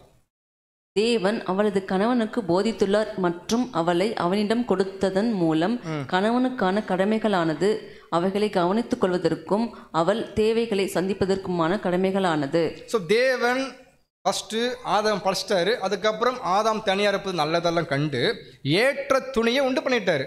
உண்டு பண்ணி அந்த துணியை கையில் கொடுத்து, நீ தான் அவருக்கு பாதுகாப்பு பராமரிப்பு எல்லாம் என்ன பண்ணணும், நீ தான் பார்த்துக்கணும், எல்லா கடமையும் பொறுப்பும் உங்கள்கிட்ட தான் இருக்கிறத கொடுக்குறாரு. அவன் மீது சுமத்தப்பட்டுள்ளது மற்றும் இந்த கடமையினை நிறைவேற்றிடும் வண்ணமாகவே அவள் பாதுகாக்கப்படவும் தேவனுக்கு இசைவாய் அவள் காணப்படத்தக்கதாகவும் அவசியமாய் இருந்த இந்த அறிவானது ஆதாமினால் ஏவாளுக்கு கொடுக்கப்பட்டது. ஏவாளுக்கு கொடுக்கப்பட்ட எல்லா விதமான அறிவுமே யாருக்கிட்ட இருந்து தான் போயிருக்குது அப்படின்னு பார்த்தீங்கன்னா ஆதாம் கிட்ட இருந்து தான் அவங்களுக்கு போயிருக்கு. வேறு எந்த மாற்று கருத்துமே இல்லை. இது எல்லாம் ஓகே. அடுத்து அந்த அம்மா என்ன பண்ணிட்டாங்க பார்த்தீங்களா? நமக்கு தெரியும் இல்லையா, எதை செய்ய வேண்டாமோ அதை செஞ்சிட்டாங்க. வசனம் வாசிக்கிறோம். ஆதியாகமம் 3ஆம் அதிகாரம் 6ஆம் வசனம் வாசிப்போம். ஆதியாகமம் 3ஆம் அதிகாரம் 6ஆம் வசனம். அப்பொழுது ஸ்திரீயானவள் அந்த விருட்சம் புசிப்புக்கு நல்லதும் பார்வைக்கு இன்பமும் புத்தியை தெளிவிக்கிறதற்கு இச்சிக்கப்படத்தக்க விருட்சமுமாய் இருக்கிறது என்று கண்டு அதன் கனியை பறித்து புசித்து தன் புருஷனுக்கும் கொடுத்தாள். பாருங்க, வசனம் தெளிவாக சொல்லப்படுது. அப்பொழுது ஸ்திரீயானவள் அந்த விருட்சம் பார்க்கும் போதே பறித்து சாப்பிட்டுன்னு தோணி இருக்கு. அந்த அளவுக்கு பார்க்குறது அது ஷேப்பாக இருக்கலாம், அதோடைய கலராக இருக்கலாம். அதை பார்க்கும்போது எப்படியாவது என்ன பண்ணணும், அதை பறித்து சாப்பிடும் எண்ணம் உருவாயிருக்கு. புத்தியை சாப்பிட்டா புத்தி தெளிவடையும் போல இருக்குது அப்படின்ற எண்ணம் உருவாயிருக்கு அவங்களுக்கு. அவங்க என்ன பண்ணிட்டாங்க, அதை பார்த்து கண்டு அதை பறித்து சாப்பிட்டு என்ன பண்ணிட்டாங்க, அதோட ஸ்டாப் பண்ணல. அது எத்தனை பண்ணுறாங்க, தன் புருஷனுக்கும் கொடுத்தாள் என்ற அந்த பாயிண்ட்லேருந்து தான் என்ன பண்ணுறாங்க, அழகாக பாயிண்ட் விவரித்து காமிக்கிறாரு. அப்படின்னா தலைமைத்துவம் இருக்குது, கணவன் மனைவி அவங்க கீழே என்ன பண்ணுறாங்க, கற்றுக்கொள்ள வேண்டிய நிலைமை இருக்குது. இந்த கற்றுக்கொள்ள வேண்டிய நிலைமையிலிருந்து வித்தியாசப்படுது. இங்கே தான் பாயிண்ட் என்ன பண்ணுறாருன்னா, அப்போஸ்தலன் பவுல் ஏன் அந்த வசனம் அவங்க பேசுகிறாருன்னா இங்கிருந்து தான் எடுக்கிறாரு பாயிண்ட்டு. முதலாவது ஆதாம் படைக்கப்பட்டார், ரெண்டாவது தான் ஸ்திரீ படைக்கப்பட்டார். இதை ஏன் பேசணும், அதுக்குள்ளே என்ன இருக்குன்றது தான் இங்கே பேசுகிறார். இந்த பேரை வாசிக்கும் நம்ம தெளிவாக புரிஞ்சுக்குவோம். எதிராளியானவன் ஏவாளிடம் பேசின போது அவளது கணவன் வாயிலாக தேவன் கொடுத்த எச்சரிப்பை அலட்சியப்படுத்துவதற்கு அவளை சோதனைக்குள்ளாக்கினான். பாருங்க, ஃபர்ஸ்ட் தேவன் பேசிட்டு போயிட்டாங்க ஆதாம் கிட்ட. ஆதாம் சொல்லி கொடுத்துட்டாரு ஏவாள் கிட்ட. இப்போ ஆதாம் இல்லாத நேரத்தில் தான் நம்ம போயிருக்கணும். அவங்க போயிட்டு அந்த பழத்தை சாப்பிட்டாங்க. சாப்பிட்றதுக்கு யார் அவங்கள தூண்டி விட்டது, அவங்கள தந்திரமாக எப்படி அவங்கள கொண்டு போனது யாருன்னு பார்த்தீங்கன்னா நமக்கு தெரியும். எதிராளியானவன் என்ன பண்ணிருக்காரு, ஏவாளிடம் பேசும் பொழுது அவளது கணவன் வாயிலாக, பாயிண்ட் நல்லா பாருங்க, கணவன் வாயிலாக தேவன் கொடுத்த எச்சரிப்பு. என்ன எச்சரிப்பு? செய்யாத, தொடாத, சாப்பிடாத. சாத்தாள் மூலியமாக என்ன பண்ணுறாங்க, அதை தொடுறாங்க, சாப்பிட்றாங்க, செஞ்சிட்டாங்க. என்ன பண்ணிட்டாங்கப்பா, அங்கே அதை பிரேக் பண்ணிட்டாங்க, அலட்சியப்படுத்துகிறாங்க. தேவன் கொடுத்த வார்த்தையை மதிக்கலை, தேவன் மூலியமா கொடுத்த கணவன் சொன்ன வார்த்தையை மதிக்காமல் மீறி என்ன பண்ணுறாங்க அம்மா அதை பண்ணுறாங்க. அதை சொல்கிறாரு பாருங்க, தேவன் கொடுத்த எச்சரிப்பை அலட்சியப்படுத்துவதற்கு சாத்தான் என்ன பண்ணிட்டான், அவளை சோதனைக்குள்ளே கொண்டு போயிட்டார். சாத்தோட வேலை என்ன தான், தேவனுடைய திட்டத்துக்கு எதிர்மாறு செயல்படுவது சாத்தனுடைய வேலையாக இருக்குது. அதுவும் பாருங்கள், அடுத்த பேர படிக்கலாம். அதுவும் தேவனுக்கு இசைவற்றுள்ள இந்த புதிய மற்றும் வினோதமான போதகருக்கு செவி சாய்ப்பது சரியா இருக்குமோ என்று ஆதாமிடம் ஆலோசனை கேட்காமலேயே செய்துவிட்டார். அருமையான ஒரு பாயிண்ட் கொடுக்குறாங்க. சரி, ஓகே, இந்த தோட்டத்துக்குள்ள என் கணவனாகிய ஆதாமும் நான் மட்டும் தான் இருக்கிறோம். திடீர்னு ஒரு மனுஷன் சாத்தான் வந்து என்ன பண்ணுறாரு, இந்த கனியை சாப்பிடுங்க, சாப்பிட்டா சாக மாட்டேன்னு பேசுகிறார் இல்லையா, போதிக்கிறார் இல்லையா. இந்த அம்மா சிந்திச்சிருக்கணும், யார் இந்த மனுஷன் புதியதாக இருக்கிறாரு, வினோதமாக இருக்கிறாரு, இவர் பேசுறது எப்படி நம்ப முடியும் அப்படின்ட்டு பார்த்துட்டு போயிட்டு தன் கணவன்கிட்ட போயிட்டு, இந்தமாரி ஒரு புதுசாக தந்துருக்கிறாரு, அந்த பழத்தை சாப்பிட நீங்கள் சொன்னீங்க, சாப்பிட்ட செத்துருன்ட்டு. ஆனால் அவர் சொல்கிறாரு சாப்பிட்ட சாக மாட்டேன்றாரு, நம்ம அதை செய்யலாமா வேணாமா? ஆலோசனை கேட்டாங்களா? கேட்காம என்ன பண்ணிட்டாங்க. மிகப்பெரிய பாயிண்ட் பாருங்க, ஸ்திரீ எப்படி மீறுறாங்க கண்டுபிடிச்சிட்டு வரோம். நீங்கள் பாயிண்ட் உள்ளே வாங்க, எங்கே வெளில போயிடாதீங்க. அந்த அம்மா என்ன பண்ணுறான்னு கண்டுபிடிக்கிறோம் பாருங்க. ஆதாம் சொல்லிட்டாரு, தேவன் சொல்லிட்டாங்க, அந்த அம்மா உள் வாங்கலை. அந்த சாத்தான் பேசும் பொழுது சரி சொன்னாலும் ஒன்றும் பிரச்சனை கிடையாது, போய் யார்கிட்ட ஒப்புறம் வாங்கியிருக்கணும். கணவன்கிட்ட போய் இதை சரியாக தவறாக கேட்டிருந்தோம்னா அவர் சொல்லியிருப்பார் வேண்டான்ட்டு. அவங்க என்ன பண்ணிட்டாங்க, தன் கணவன் கிட்ட ஒரு ஒப்புதல் பர்மிஷன் வாங்காமலே சுயமாகவே தானாக என்ன பண்ணிட்டாங்க, முடிவு பண்ணிட்டாங்க. புத்தி தெளிவடைஞ்சிரும் போலுக்கு, நான் தேவனை போல மாறும் போல இருக்குன்னு எண்ணம் உருவாயிட்டு ஒரு ஹாப்பியாக ஃபீல் பண்ணிட்டாங்க. கண்கள் திறக்கப்படும் அப்படின்னு அவங்களாவே சுயமாக சிந்திக்க ஆரம்பித்து அடுத்து என்ன பண்ணிட்டாங்க, சாப்பிட்டாங்க. யார் பேச்சு செவி கொடுத்துட்டாங்க? அவங்க ஆதாம் பேச்சுக்கா, சாத்தானோட பேச்சு செவி கொடுத்துட்டாங்க. அப்போ அவங்க யார் சார்ந்து இல்லை, யார் மேலே விருப்பம் இல்லாமல் இருக்கிறான் பார்த்தோன்னா அடுத்த பேரை படிக்கலாம். தேவனை சார்ந்திராமலும் தனக்கு தேவன் அளித்த பாதுகாப்பாளனை சார்ந்திராமலும் அவள் செயல்பட்டதினால் அவள் மீறுதல் செய்தாள் மற்றும் இப்படி அவள் தேவனை புறக்கணித்தபடியால் அவள் அவளாய் சிந்தித்து செயல்படுவதற்கு முற்றிலும் தனித்து விடப்பட்டாள். தேவனையும் சார்ல, தேவனால் கொடுக்கப்பட்ட மிகப்பெரிய பாதுகாப்பாளன் தன் கணவன்ற அந்த பொசிஷனுடைய லெவல் இருக்கு, தலைமை ஸ்தானம் தேவன் ஏற்படுத்தினா அந்த பொறுப்பு உள்ள ஒரு மனிதன். அந்த மனுஷன் சார்ந்து இல்லாம என்ன பண்ணிட்டாங்க, ஸ்திரீ அவங்களாகவே சுயநலமாகவே சிந்தித்து செயல்படுறதுக்கு என்ன பண்ணிட்டாங்க, தனித்து விடப்பட்டால் பாவம் பண்ணிட்டாங்க, மீறுதல் பண்ணிட்டாங்கன்றத சொல்லிக்காரு. இப்போ இதெல்லாம் என்ன பிரதர் அவங்க பண்ணிட்டாங்க, ஓகே, இது என்ன வருது இல்லைந்து இப்போ தான் பையன் சொல்கிறாரு என்ன காரணத்தில் அவங்க பண்ணியிருக்காங்க. அவங்க ஃபுல்லாக படிக்க வேண்டியதான், படிங்க. அவள் ஆதாமையும் ஆதாமின் வாயிலான தேவனுடைய புத்தி மதியையும் புறக்கணித்தது மாத்திரம் அல்லாமல். அப்போ சிஸ்டர் பாருங்க, அவள் யாரு, அந்த ஏவாள் ஆதாமையும் ஆதாமின் வாயிலாக தேவனுடைய புத்திமதியும் புறக்கணித்தது மட்டும் இல்லாம, அவர் என்ன சொல்றது நம்மளை கேட்கறது, இப்படிதான் நம்முடைய ஸ்லாங்கில் எடுத்துக்கலாம். செய்யாதீங்க சொல்லக்கூடிய அந்த கனியை புசிக்கா சொல்லும் போது புசிக்கிறாங்க என்ன அர்த்தம், அவரையும் மதிக்கல, யாரையும் மதிக்கல, தன்னுடைய கணவனாகிய ஆதாமை மதிக்கல. அடுத்து தனது சொந்த கணிப்பின்படி செயல்பட்டது, சொந்த கணிப்பின்படி செயல்பட்டது மாத்திரம் இல்லை, சுயமா என்ன பண்ணிருக்காங்க, அவங்களாகவே டிசிஷன் எடுத்திருக்காங்க, முடிவு பண்ணிருக்கிறாங்க, செயல்படுத்திருக்கிறாங்க. அவள் தனது புதிய உபதேசத்தை ஆதாமுக்கு போதிக்க அல்லது ஆதாமை வழிநடத்த முற்பட்டு. இங்கே தான் பாயிண்ட் டச் பண்ணுறாங்க, நிறைய இடத்துல போட்டிருக்கும் பார்த்தீங்களா. இந்த இடத்துல தான் அந்த அம்மா என்ன பண்ணுறாங்கன்னா, அவங்க பண்ண பாவம் இல்லாமல் யாருக்கிட்டும் கொடுக்குறாங்க, வந்துட்டு இந்த பழத்தை நீ சாப்பிடு, புதிய உபதேசம் ஸ்டார்ட் பண்ணுறாங்க. யாரு, ஸ்திரியானவள் தனது புதிய உபதேசத்தை ஆதாமுக்கு போதிக்க சொல்லித்தர அல்லது ஆதாமை வழிநடத்துவதற்கு. பாயிண்ட் ரொம்ப கிளியராக கொடுத்துருக்க பாருங்க. யார் பண்ணுறது இது, ஸ்திரியானவங்க. அந்த அந்த ஒரு பவர் தேவன் கொடுக்கவே இல்லை, தானாக எடுத்துட்டாங்க. எடுத்து அவங்க பண்ண தப்பு இல்லாமல் அந்த தப்பு நிமித்தமாக அது மறந்து போயிட்டு போதிக்கிறாங்க, நீங்கள் செய்யுங்க. வழி நடத்துகிறாங்க, கைட் பண்ணுறாங்க. யார்? அப்படியே ஸ்திரீ. அப்படி பண்ணும்போது எதை மாற்றி போடுறாங்கன்னா, இவ்விதமாய் படிங்க சிஸ்டர். இவ்விதமாய் தலைமைத்துவத்தின் திவ்ய ஒழுங்கினை தலைகீழாக்கி போட்டால். முடிஞ்சிச்சு. Point claps. இவ்விதமாக அவங்க என்ன பண்ணிட்டாங்க? தெய்வீக ஒழுங்கு இருக்கு. பிதாவாகிய தேவன், கர்த்தர் இயேசு, கணவன் மனைவி. இப்போ அப்படி என்ன பண்ணிட்டாங்க? தலைக்கீழ மாற்றி போட்டாங்க. தேவனையும் சார்ந்து இல்லை, கணவனையும் சார்ந்து இல்லை. இப்போ டாப்ல யார் போயிட்டா? உபதேசம் பண்ணக்கூடிய லெவலுக்கு ஸ்திரீ உட்காந்துட்டாங்க. மனப்பான்மை சேஞ்ச் ஆயிடுச்சு. அப்போ டிவைன் பிளான் என்ன பண்ணிட்டாங்க? அப்படியே க்ளோஸ் பண்ணி போட்டாங்க. சரியா? இது பாடம். நான் கேள்வி கேட்கறதுல என்ன பார்க்க வேண்டியது இல்லை, இது படிப்பினை. சத்தியம் எப்படி பண்ணியிருக்காங்க ஸ்திரீயானது. அப்போஸ்தலன் பவுல் சொன்ன வசனத்துக்கு நம்முடைய 7ஆம் தெளிவை எடுத்து காண்பிக்கிறாங்க, நமக்கு பிக்சர்ஸ் பண்ணுறாங்க என்ன நடந்துட்டு இருக்குன்றத. இந்த தலைகீழான தலைமத்துவத்தினுடைய ஒழுங்கினை பின்பற்றுவதில் ஆதாம் வஞ்சிக்கப்படலை. யார் வஞ்சிக்கப்பட்டது என்றாலும் ஆதாம் என்ன பண்ணாரு? மீறுதல் பண்ணார். அவர் வஞ்சிக்கப்படலை. அந்த அம்மா கொடுத்தாங்க, வாங்கி என்ன பண்ணாரு? சாப்பிட்டாரு, மீறுதல் பண்ணிட்டாரு. அப்போ தெளிவாக புரியுது இதுக்கெல்லாம் மூல காரணம் யார்? அந்த ஸ்திரீயானவள். தெளிவு இல்லை. அதை குறித்து தான் அழகாக பேடி பார்க்கலாம். அவங்க ஏன் பண்ணாங்க பாருங்கள். அப்போ தெளிவாக புரிஞ்சிக்க முடியுது. இதுக்காக சொல்கிறாரு, ஸ்திரீயானவளுக்கு நான் என்ன பண்ணுறதில்ல, உபதேசம் பண்ணவும் புருஷன் அதிகாரம் செலுத்தவும் அது என்ன பண்ணுறதில்ல, உத்தரவு கொடுக்கறதில்லை. இல்லை சொல்லலாம். ஏன் சொல்லலாம் பார்த்தோம்னா, அவர் எங்கே பாயிண்ட் டச் பண்ணி எடுத்து காமிக்கிற பாருங்க. ஏன்னா மற்ற அப்போஸ்தலரை காட்டிலும் பவுல் பழைய ஏற்பாட்டில் அநேக டெப்த்தான பாயிண்ட் எடுத்து புதிய ஏற்பாட்டில் கொடுத்துருக்காரு நமக்கு.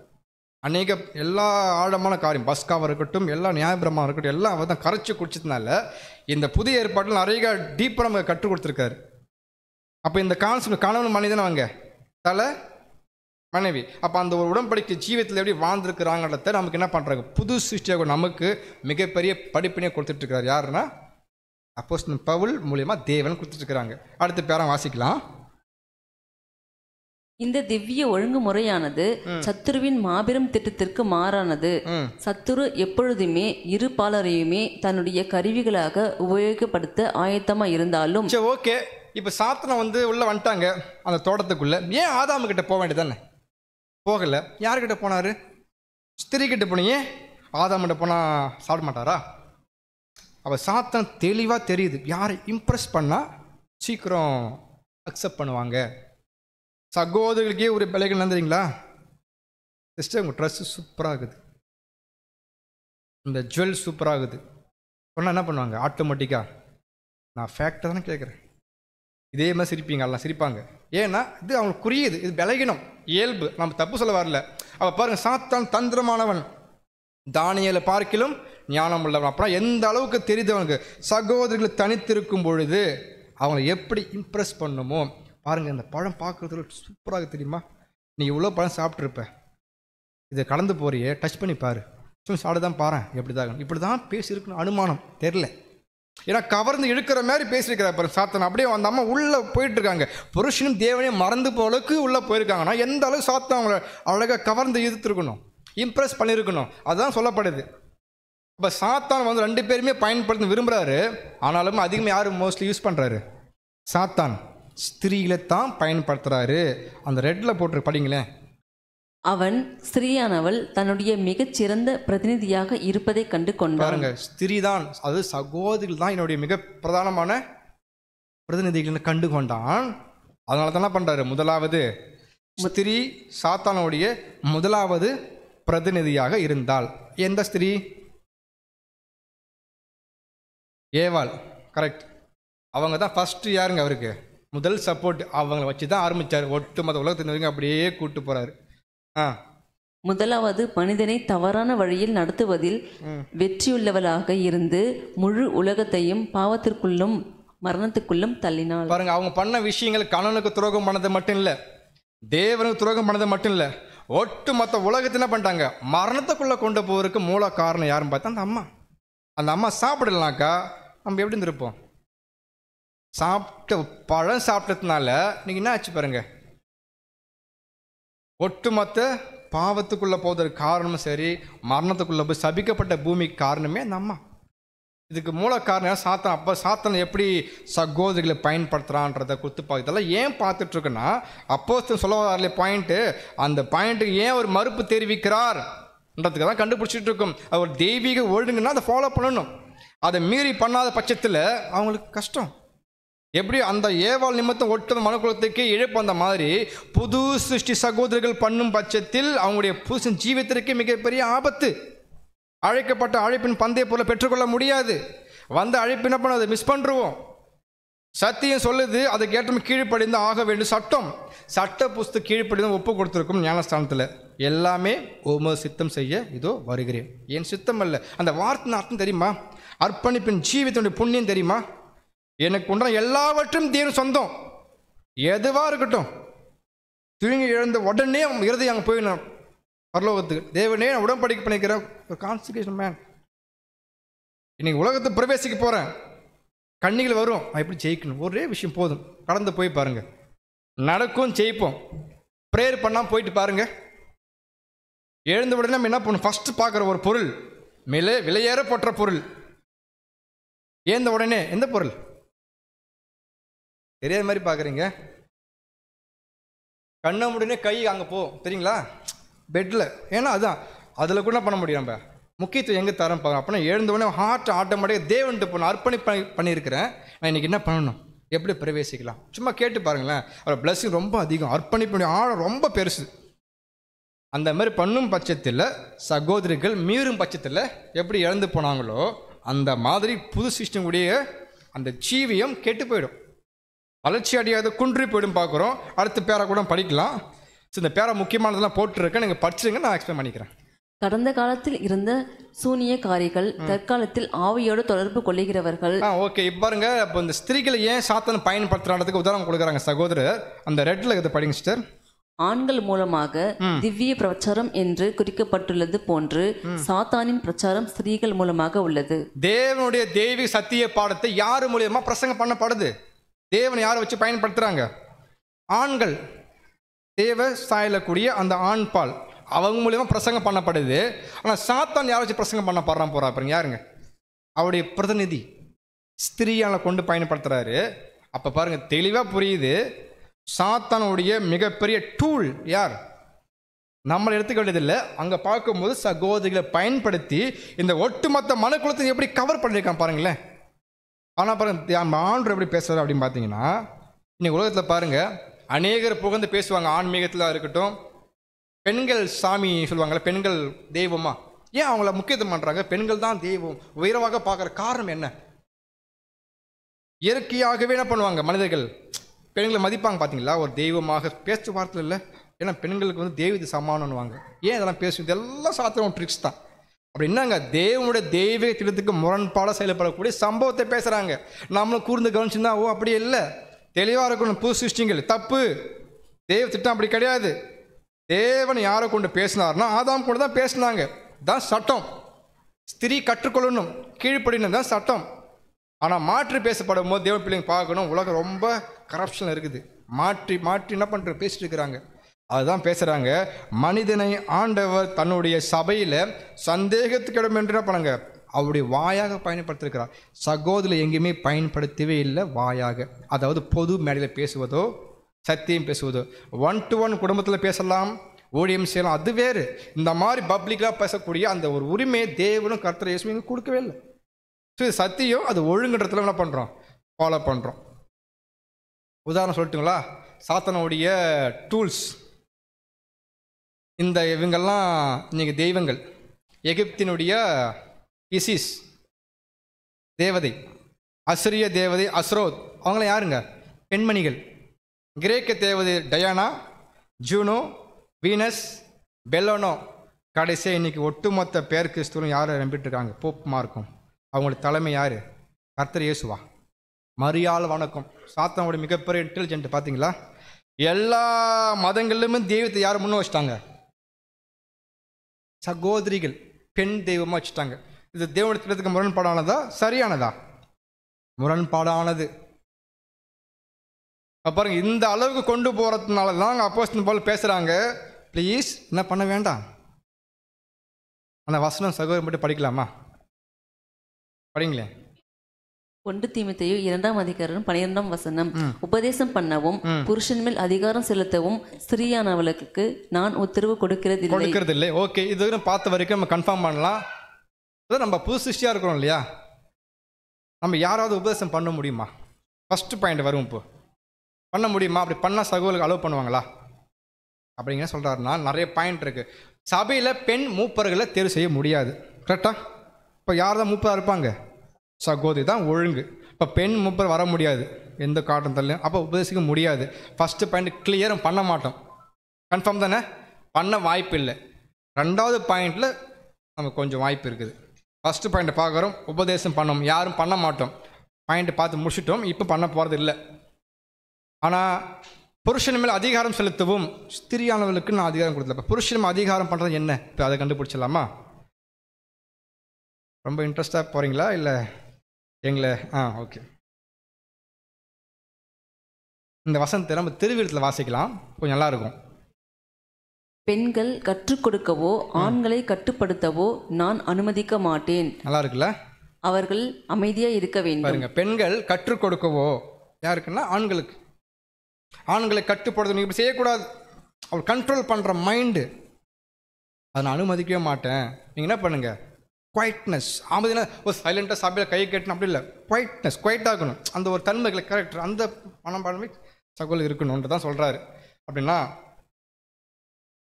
ஒருவேளை சகோதரன் ஏதோ திருவசனத்திற்கு மாறா ஒரு செயல்பாடு பண்ணுறார், சபை கூடிக்க வர்றதில்லை, நீங்கள் வரீங்க, இப்போ அப்படி இருக்கும் பட்சத்தில் நீங்கள் அவர் எப்படி சொல்லுவீங்க? அதை இதெல்லாம் பாயிண்ட்டு நம்ம யோசிக்கணும். சபைக்கு உங்களுக்கு வர தெரியாதா?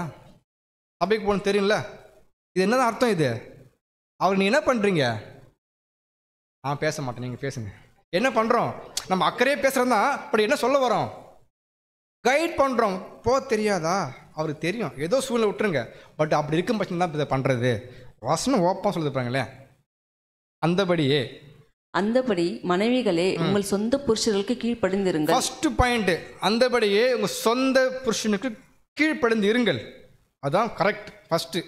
அதுக்கடுத்து அப்பொழுது அவர்களில் யாராவது திருவசனத்திற்கு கீழ்ப்படியாதவர்களாக இருந்தால், ஃபர்ஸ்ட் நீங்கள் என்ன பண்ணணும்?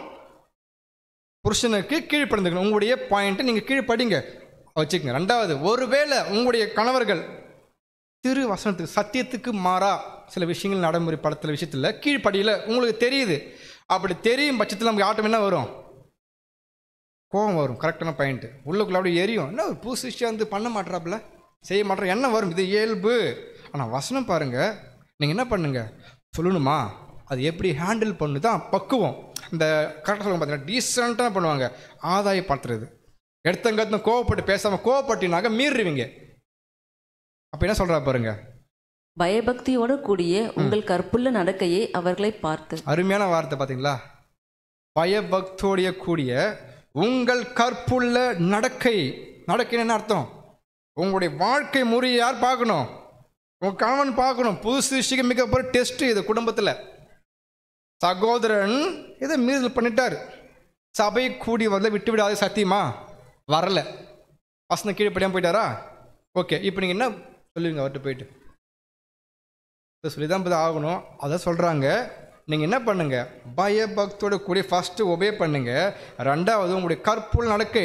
நீங்கள் டெய்லி சபைக்கு போங்க, பேசாமல் இருங்க. அவருக்கு தெரியும் நீங்கள் வீக் டேஸ் நடக்குதுல சபை கூடுகை, அங்கே வாங்க, சண்டே வாங்க, டிஸ்கஷனில் கலந்து கொள்ளுங்க. அவர் கலந்து ஃபோன் எடுத்து வெளில விட போயிட்டோம். நீங்கள் இருங்க, நீங்கள் இருந்து எல்லாம் பண்ணுங்க. நீங்கள் எல்லாம் கரெக்டாக பண்ண உன் கணவனுக்கு ஆட்டோமேட்டிக்கான ஒரு உணர்வு ஏற்படும். என் புது சிஷ்யாக மனைவி என்ன பண்ணுறாங்க, சபை கூட ஞாயிற்றுக்கிழமை போகிறாங்க, வேலைக்கிழமை போகிறாங்க, செவ்வாய்க்கிழமை போகிறாங்க, டிஸ்கஷனில் கலந்து கொள்கிறாங்க, எல்லா ஹார்வெஸ்ட்டும் போடுறாங்க. அப்படி நீங்கள் பண்ணுறதை பார்த்துட்டு ஆட்டோமேட்டிக்காக அவருக்கு என்ன ஆகும், உள்ள குத்தும். நாம் கரெக்டாக போனோமே, நம்ம என்ன பண்ணுறோம், ஒரு உணர்ச்சி ஏற்படும். நீங்கள் பேசாமல் என்ன பண்ணுறீங்க, அவருக்கு ஆதாயப்படுத்துறீங்க. வசனம் ஓப்பனாக இருக்குது பாருங்களேன். 1 பேதுரு 3ஆம் அதிகாரம் 2ஆம் வசனம். 1 பேதுரு 3ஆம் அதிகாரம் 2ஆம் வசனம். போதனையின்றி மனைவிகளின் நடக்கையினாலேயே ஆதாயப்படுத்திக் கொள்ளப்படும். என்ன இன்றி? போதனை இல்லை, இப்படி செய்யுங்கன்னு சொல்ல வேண்டிய அவசியம் இல்லை, அப்படின்னு கைட் பண்ண வேண்டிய அவசியம் இல்லை, வழிநடத்த வேண்டிய அவசியம் இல்லை. உங்கள் நடக்கையினாலே ஆதாயப்படுத்திக் கொள்ளுங்க. இதுதான் சகோதரருக்கு தேவன் ஏற்பட்ட மாபெரும் தயவு, இரக்கம், ஆசீர்வாதம். அதான் ஆரம்பத்தில் பார்த்தோம், நீங்கள் ரிஸ்க் எடுக்க தேவையில்ல, பலியை பார்க்கிலும் கீழ்ப்படுதல் தான் உத்தமன்றாரு. அந்த உத்தமத்தை பிடிச்சிக்கோங்க. நமக்கான வசன பகுதியை கண்டுபிடிச்சி எழுதி வச்சுக்கோங்க. அதை மட்டும் செஞ்சு பாருங்க. நமக்கான வேலை என்ன பண்ண நாம் மட்டும் போயிட்டே இருப்போம். கணவனுக்கு ஆட்டோமேட்டிக்காக ஸ்பிரிட் பாஸ் ஆகும். தப்பு உணவு நீங்கள் நடக்க சபையில் கூடி வருது, சகோதர ஐக்கியங்கள், சத்தியத்தின் எல்லா விஷயங்களுமே ஆட்டோமேட்டிக் யாரை கொண்டு வந்துடும்? சகோதரருக்கு யோசிக்க வைக்கும். நான் பண்ணுறது சரியான முறை இல்லை. பாப்பா, என் மனைவினா இந்த அளவுக்கு கரெக்டாக எல்லாம் ஃபாலோ பண்ணுறாங்க. உங்கள்கிட்ட பேச மாட்டார், மனசில் யோசிப்பார். எப்படி? தேவனுடைய ஆவி உங்களிடத்துல வரும்பொழுது எப்படி நடத்துமா? சகல சத்தியத்துக்குள்ளாக வழி நடத்தும். அப்போ அந்த சகோதரன் புதுசு தானே, ஏதோ பலகீனத்தில் பண்ணிட்டாரு, அப்படி தேவன் விட்டுருவாரா?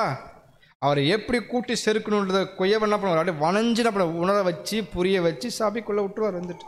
அப்போ இதெல்லாம் எப்படி ஏன் சொல்கிறாருன்னா, கணவன் ஸ்தானம் என்பது எப்படி இருக்கணும், மனைவி ஸ்தானம் எப்படி நடத்த புரிஞ்சிக்கிறதுக்காக தான் தேவன் கொடுக்குறாங்க. எடுத்தங்கவுத்தனும் ஆவேசப்பட்டு சபைக்கு போகணும். உங்களுக்கு தெரியாதா? டைம் ஆச்சு, உங்களுக்கு புரியாதா? அப்படி நம்ம கேட்குறது ஒரு அக்கறையாக இருந்த பக்கத்தில் நல்லா கூர்ந்து கவனிச்சு பாருங்க. தலைமைத்துவ ஸ்தானத்துக்கு நீங்கள் என்ன பண்ணுறீங்க? அதிகாரப்படுத்துறீங்க. கிளம்பு, வாங்க போகலான்றது வேறு. அந்த பேச்சு இருக்கு இல்லையா, நம்ம பேசியிருக்கலாம், பட் பிரச்சனை கிடையாது. இனி தேவன் கற்றுக் கொடுக்கும் போது அந்த வசனத்தை நம்ம கீழ்ப்படுகிறோமான்றத மனசில் வைக்கும் போது உண்மையாகவே அந்த புது சிஸ்டமுடைய ஆசீர்வாதம் எப்படி தான் இருக்கும்? நீங்கள் செக் பண்ணி பாருங்கள், அவ்வளோ ஆசீர்வாதமாக இருக்கும். குடும்பத்தில் வாக்குவாதங்கள் குறையும், விவாதங்கள் குறையும். ஏன்னா நம்ம ஜீவியம் சரி நடக்கும் பட்சத்தில், வசனத்தை கை கொள்கிற பட்சத்தில், இது எல்லாமே நமக்கு டெஸ்ட் தான் பிரதர் சிஸ்டர்ஸ். பேசக்கூடிய எனக்கும் சரி உங்களுக்கு சரி எல்லாம் காமன் சத்தியம் நம்ம அனைவருக்குமே கொடுக்கப்படுது. மிகப்பெரிய படிப்பினை கவுன்சிலிங் கொடுக்கப்படுது. அது நம்ம எப்படி ஆரோக்கியமாக உள் வாங்கிக்கிறோமோ அது நமக்கு என்ன பண்ணணும்? திருப்திகரமான ஆசீர்வாதத்தை கொடுக்குமே தவிர நம்ம புரிந்து கொள்கிற விதத்தில் தான் மாறுபாடு வரும் தவிர எந்த விஷயம் கிடையாது. அப்போனா சகோதரன் என்ன பண்ணணும்? சகோதரன் வந்து அப்படி இருக்கும் பட்சத்தில் வீட்டுக்குள்ளே ஹம்பிளாக ரெக்வஸ்ட் பண்ணுற மாதிரி பேசணும். முன் பேசி அந்த இது பண்ணாமல் இந்த மாதிரி புரிய வைக்கிற விதங்கள் இருக்குது. அதை குறித்து நீங்கள் புது சிருஷ்டி குடும்பம் கடமையில் புக் இருக்கு இல்லையா, அதை படித்து பாருங்கள். புது சிருஷ்டி ஒழுங்குமுறை புக் இருக்குது, 6th வால்யூம் நீங்கள் படிச்சுட்டு இருக்கீங்க. அநேக பாயிண்ட்ஸ் எடுத்துகிட்டு இருப்பாங்க. இது எல்லாமே எதுக்குன்னா ஒரு நாளைக்காக இல்லை, நம்மளை தேவன் உருவாக்கிட்டு இருக்கிறாரு அவருடைய பரலோகத்தை கொண்டு போவதற்காக. அதுக்கு நம்ம முக்கியத்துவம் கொடுப்போம், ரிஸ்க் எடுப்போம். இந்த உலக ஆசை கொஞ்ச நேரம் தான் கொடுக்க போகுது, என்றென்றைக்கும் அழியாமக்குள்ளே போக போது நம்ம ரெடி பண்ணிட்டு இருக்கிறாரு. அதுதான் இவ்வளோ ரிஸ்க் எடுத்து அநேக பாடங்கள் சத்தியங்கள் கூட கொடுக்க போகிற நோக்கமே தான். நம்ம ஏன் வரோம்? அப்போ அவ்வளோ பிரயாசப்பட்டு 30 கிலோமீட்டர் ஏன் வரணும்? சும்மா அட்டன் பண்ணிட்டு போகிறதுக்கா? அப்போ அந்த 30 கிலோமீட்டர் பெட்ரோல் செலவு என்ன, உங்களுடைய உடல் உழைப்பு என்ன, வேஸ்ட் தானே. அப்போ எந்தளவு கவனம் கொடுக்கணும் புது சிருஷ்டி பாருங்கள். நான் எதுக்கு போகிறேன், ஏன் போகிறேன்? தேவாலயத்துக்கு போகும்போது ஹாப்பியாக இருந்தாங்கல்ல அப்போஸ்தலர்கள், எப்படி வந்துச்சு அவங்களுக்கு? அவங்க உள் வாங்கிட்டாங்க அந்த பாயிண்ட்டு. ஏன் நான் போகிறேன்? அங்கே போனால் நான் என்ன பண்ண போகிறேன்? எல்லாத்துக்கும் கற்றுக்கொண்டு இந்த மாம்சத்துக்குரிய ஜீவன் என்ன பண்ண போகிறேன்? அழிக்கப்பட்டு ஒரு புது சிருஷ்டி என்ன பண்ண போகிறேன்? பிறக்க போன நம்பிக்கை உருவானுச்சு. நம்ம அப்படி தான் எப்பவுமே திங்க் பண்ணணும். பேக்ரவுண்டில் போய் யோசிக்கணும், வசனங்களை என்ன சொல்ல வருது, இந்த வசனம் ஏன் பேசுது. படிச்சுட்டு அப்படியே போகிறது இல்லாமல் என்ன பண்ணணும்? அது பேக்ரவுண்டில் போயிட்டு என்ன சொல்ல வரா தேவனை கண்டுபிடிச்சிட்டோம்னா சேஃப். அதான் சொல்லப்படுது. வசனம் சொல்லும் போது நம்ம என்ன பண்ணலாம்? சிம்பிளாக ஒபே பண்ணலாம். அது ஒபே பண்ணால் என்ன தான் பண்ணணும்? சகோதரிகள் வசனம் வாசிப்போம். 1 பேதுரு 3ஆம் அதிகாரம் 3ஆம் வசனம்.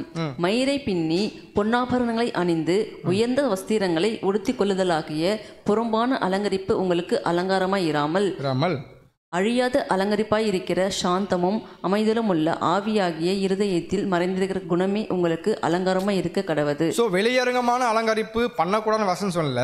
அப்படி இல்லாமல் அந்த மாதிரி வெளில பண்ணுறது இல்லாமல் ஒரு புது சிருஷ்டிக்கே உரிய கேரக்டர் டெவலப்மெண்ட் எப்படி இருக்குன்னாக்கா, அந்த அழியாத அலங்கரிப்பாக இருக்கக்கூடிய சாந்தமாக இருந்தாக்கா நம்ம கேள்வி கேட்போமா? வழிநடத்துமா? அதிகாரம் செலுத்துமா? எதிர்த்து பேசுமா? பேச மாட்டோம். அப்போ சாந்தம் இல்லாத பட்சத்தில் என்ன பண்ணுறோம்? அந்த அலங்கரிப்பு நம்மள்ட்ட இல்லாததுனால தான் நம்ம எதுவும் என்ன பண்ணுறோம்?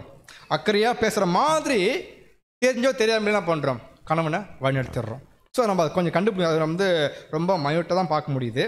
அடுத்து பார்க்குறோம், அமைதல் உள்ள ஆவியாக இருதயத்தில் மறைந்திருக்கிற குணமே உங்களுக்கு அலங்காரம் இருக்கணும். அப்படின்னா உள்ளான அந்த புது சிருஷ்டியுடைய தெய்வீக குணாதிசயம் உள்ளே இருந்தால் மட்டும்தான் நாம் யாருக்கிட்ட பேசுகிறோம், எப்படி பேசுகிறோம், இவர் கணவனாச்சு, அவருக்குரிய ஸ்தானத்தை தேவன் எப்படி கொடுத்துருக்காங்க, தேவ சாயல், தேவ ரூபம். அப்புறம் அந்த ஒரு ஆண் பாலுக்குரிய முக்கியத்துவம் என்னன்றதை சகோதரர் புரிஞ்சுக்கணும். உங்களை அடிமைப்படுத்துவதற்கோ கீழப்படுத்த தேவன் எதுவுமே பண்ணலை. 2 பேருடைய பாலின வேறுபாடை பற்றி புரிஞ்சுக்கோங்கன்றது தான் படிப்பினை. புரியுதுங்களா? ஓகே. அப்படின்னா புது சிருஷ்டி அழைக்கப்பட்ட சகோதரிகளுக்கு இனி நம்ம வாழ்க்கையில் அந்த மாதிரி சுச்சுவேஷன் சாத்தான கட்டம் என்ன பண்ணுவான், ஏற்படுத்துவான். எப்படி ஏவாளை வஞ்சித்து தன் ஆதாமையை என்ன பண்ணுங்க போதிக்கிறதுக்கு மாற்றினானோ அதே மாதிரி புது சிருஷ்டியாக சகோதரிக்கு வரும் பட்சத்தில் நம்ம என்ன பண்ணலாம்? வாசிக்கலாம். எதிராளியானவன் தன் கணவனை அலட்சியப்படுத்துவதற்கும் தேவனுடைய திவ்ய ஒழுங்கினை புறக்கணிப்பதற்கும் முயற்சிக்கும் பொழுது நாம் அதற்கு எதிர்த்து நிற்பவர்களாய் காணப்பட வேண்டும். ஆப்போசிட் பண்ணணும். அதை உள் வாங்கி அங்கீகரித்து, ஓகே அந்த பழம் சாப்பிடும் போது கண்களுக்கு ரொம்ப டேஸ்டியாக இருக்குது, இச்சிக்கப்படத்தக்க அப்புறம் உள் வாங்காமல் இது மிகப்பெரிய தப்பு, என் புது சிஸ்டம் கெடுக்குது, என் தேவன் கொடுத்த கணவனாகிய புது சிஸ்டம் கெடுக்க பார்க்குறது கரெக்டாக கண்டுபிடிச்சுனா பண்ணோமா, எதிர்த்து ஆப்போசிட் பண்ணணும். அந்த மனப்பாடம் வரணும். நம்ம வராத பட்சத்தில் நமக்கு அந்த புரிதல் இல்லைனாக்கா சாத்தான் தான் கொடுக்குறான்ற தெரியாமல் நம்ம என்ன பண்ணுவோம், தன் கணவன் என்ன பண்ணுவோம், கைட் பண்ண ஆரம்பிச்சிருவோம். அதெல்லாம் ரொம்ப நுணுக்கமாக பார்த்தா மட்டும்தான் கண்டுபிடிக்க முடியும். ஸோ தேவன் நமக்கு கொடுக்குறாங்கன்னா அதை உள் வாங்கிட்டு இனி பண்ணாத அளவுக்கு என்ன பண்ணணும், முயற்சி செய்யணும். அதே மாதிரி அடுத்த என்ன பண்ண போகிறோம்னாக்கா சகோதரில் கொடுத்து பார்க்க போகிறோம். இல்லைன்னா உங்களை வச்சு பார்த்தோம் இல்லையா, இப்போ சகோதரில் கொடுத்து பார்க்க போகிறோம். ஸோ அடுத்து அதான் தெளிவாக புரியுது. அப்போ அப்போஸ்தலர்கள் என்ன பண்ணியிருக்காங்க, சகோதரிகள் மீது வச்ச அன்பு, அக்கறை, அப்புறம் அவங்க தெய்வீக ஒழுங்குக்கு இப்படி தான் இருக்குன்ற அவங்க விரும்பிட்டாங்க. அந்த விருப்பத்தை மாத்திரம் தெரிவிச்சிருக்கலாம் தவிர சுய போதனையோ அடிமைப்படுத்தணும் எண்ணமோ இல்லை உங்களுக்கு இப்படி தான் கீழ்படுத்திருக்கணும் எண்ணம் அவங்களுக்கு இல்லை, தேவனுக்கும் இல்லை, கிறிஸ்துக்கும் இல்லை. இது டிவைன் அரேஞ்ச்மெண்ட், இது தெய்வீக ஒழுங்கு இப்படி தான் இருக்குன்றதை சொல்லி கொடுத்துருக்குறாங்க. ஓகேங்களா? ஓகே. இப்போ நான் இந்த பக்கம் பார்த்துக்கிறேன். இப்போ அடுத்து தலைமைத்துவத்திற்கான ஒரு அதிகாரம் கொடுக்கப்பட்டிருக்கு இல்லையா, தலை ஸ்தானம். அந்த அதிகாரத்தை நம்ம எப்படி பயன்படுத்தணுன்றதை குறித்து வேதம் சொல்லப்பட்டிருக்கு. நம்ம அதை வாசிக்கலாம் சிஸ்டர். 1 கொரிந்தியர் 11:3 முதல். ஒவ்வொரு புருஷனுக்கும் கிறிஸ்து தலையா இருக்கிறார் என்றும் ஸ்திரீக்கு புருஷன் தலையா இருக்கிறார் என்றும் கிறிஸ்துவுக்கு தேவன் தலையா இருக்கிறார் என்றும் நீங்கள் அறிய வேண்டும் என்று விரும்புகிறேன். நமக்கு தெளிவாக புரியும். கிறிஸ்துக்கு யார் தலை? பிதாவாகிய தேவன். நமக்கு யார் தலை? கணவனுக்கு கிறிஸ்து, மனைவிங்களுக்கு தலை. ஆர்டர் புரியுதுங்களா? அப்போ தெளிவாக புரியுது. என்னது? தேவன், கிறிஸ்து, கணவன், மனைவி, இதான் ஆர்டர். இது மாறி போயிடுச்சுன்னா என்ன இருக்கும், பார்க்குறதுக்கு சரியாக இருக்குது, திவ்ய ஒழுங்கும் தலைக்கீழாக போட்ட மாதிரி என்ன பண்ணுறோம், சம்பவம் போயிடும். அப்படின்னாக்கா அநேகர் எப்படி புரிஞ்சுக்கிறாங்க பார்க்கும்போது, தலைமை ஸ்தானம் என்னும் பொழுது முதலாவது ஆதாம் படைக்கப்பட்டார், அதுக்கப்புறம் யார் படைக்கப்பட்டது, ஸ்திரீகள் படைக்கப்பட்டாங்க. அப்போ படைக்கப்படுறதுக்கு அப்புறம் தேவன் எங்கேயாவது ஏவாள்கிட்ட பேசின மாதிரி வசனம் இருக்கா? இல்லை. நான் கேட்குறேன்னா பாயிண்ட் இருக்கணும், இருக்கா? அவங்க எப்போ மீறுதல் பண்ணாங்களோ அதுக்கப்புறம் தான் பேசுகிறாரு. அந்த வசனம் தான் பாருங்கள். உன் ஆசை உன் புருஷனை பற்றி இருக்கும், அவன் உன்னை ஆண்டு கொள்ளுவான். இங்கே தான் பாயிண்ட் ஆரம்பிக்கு. தலைமை ஸ்தானம்.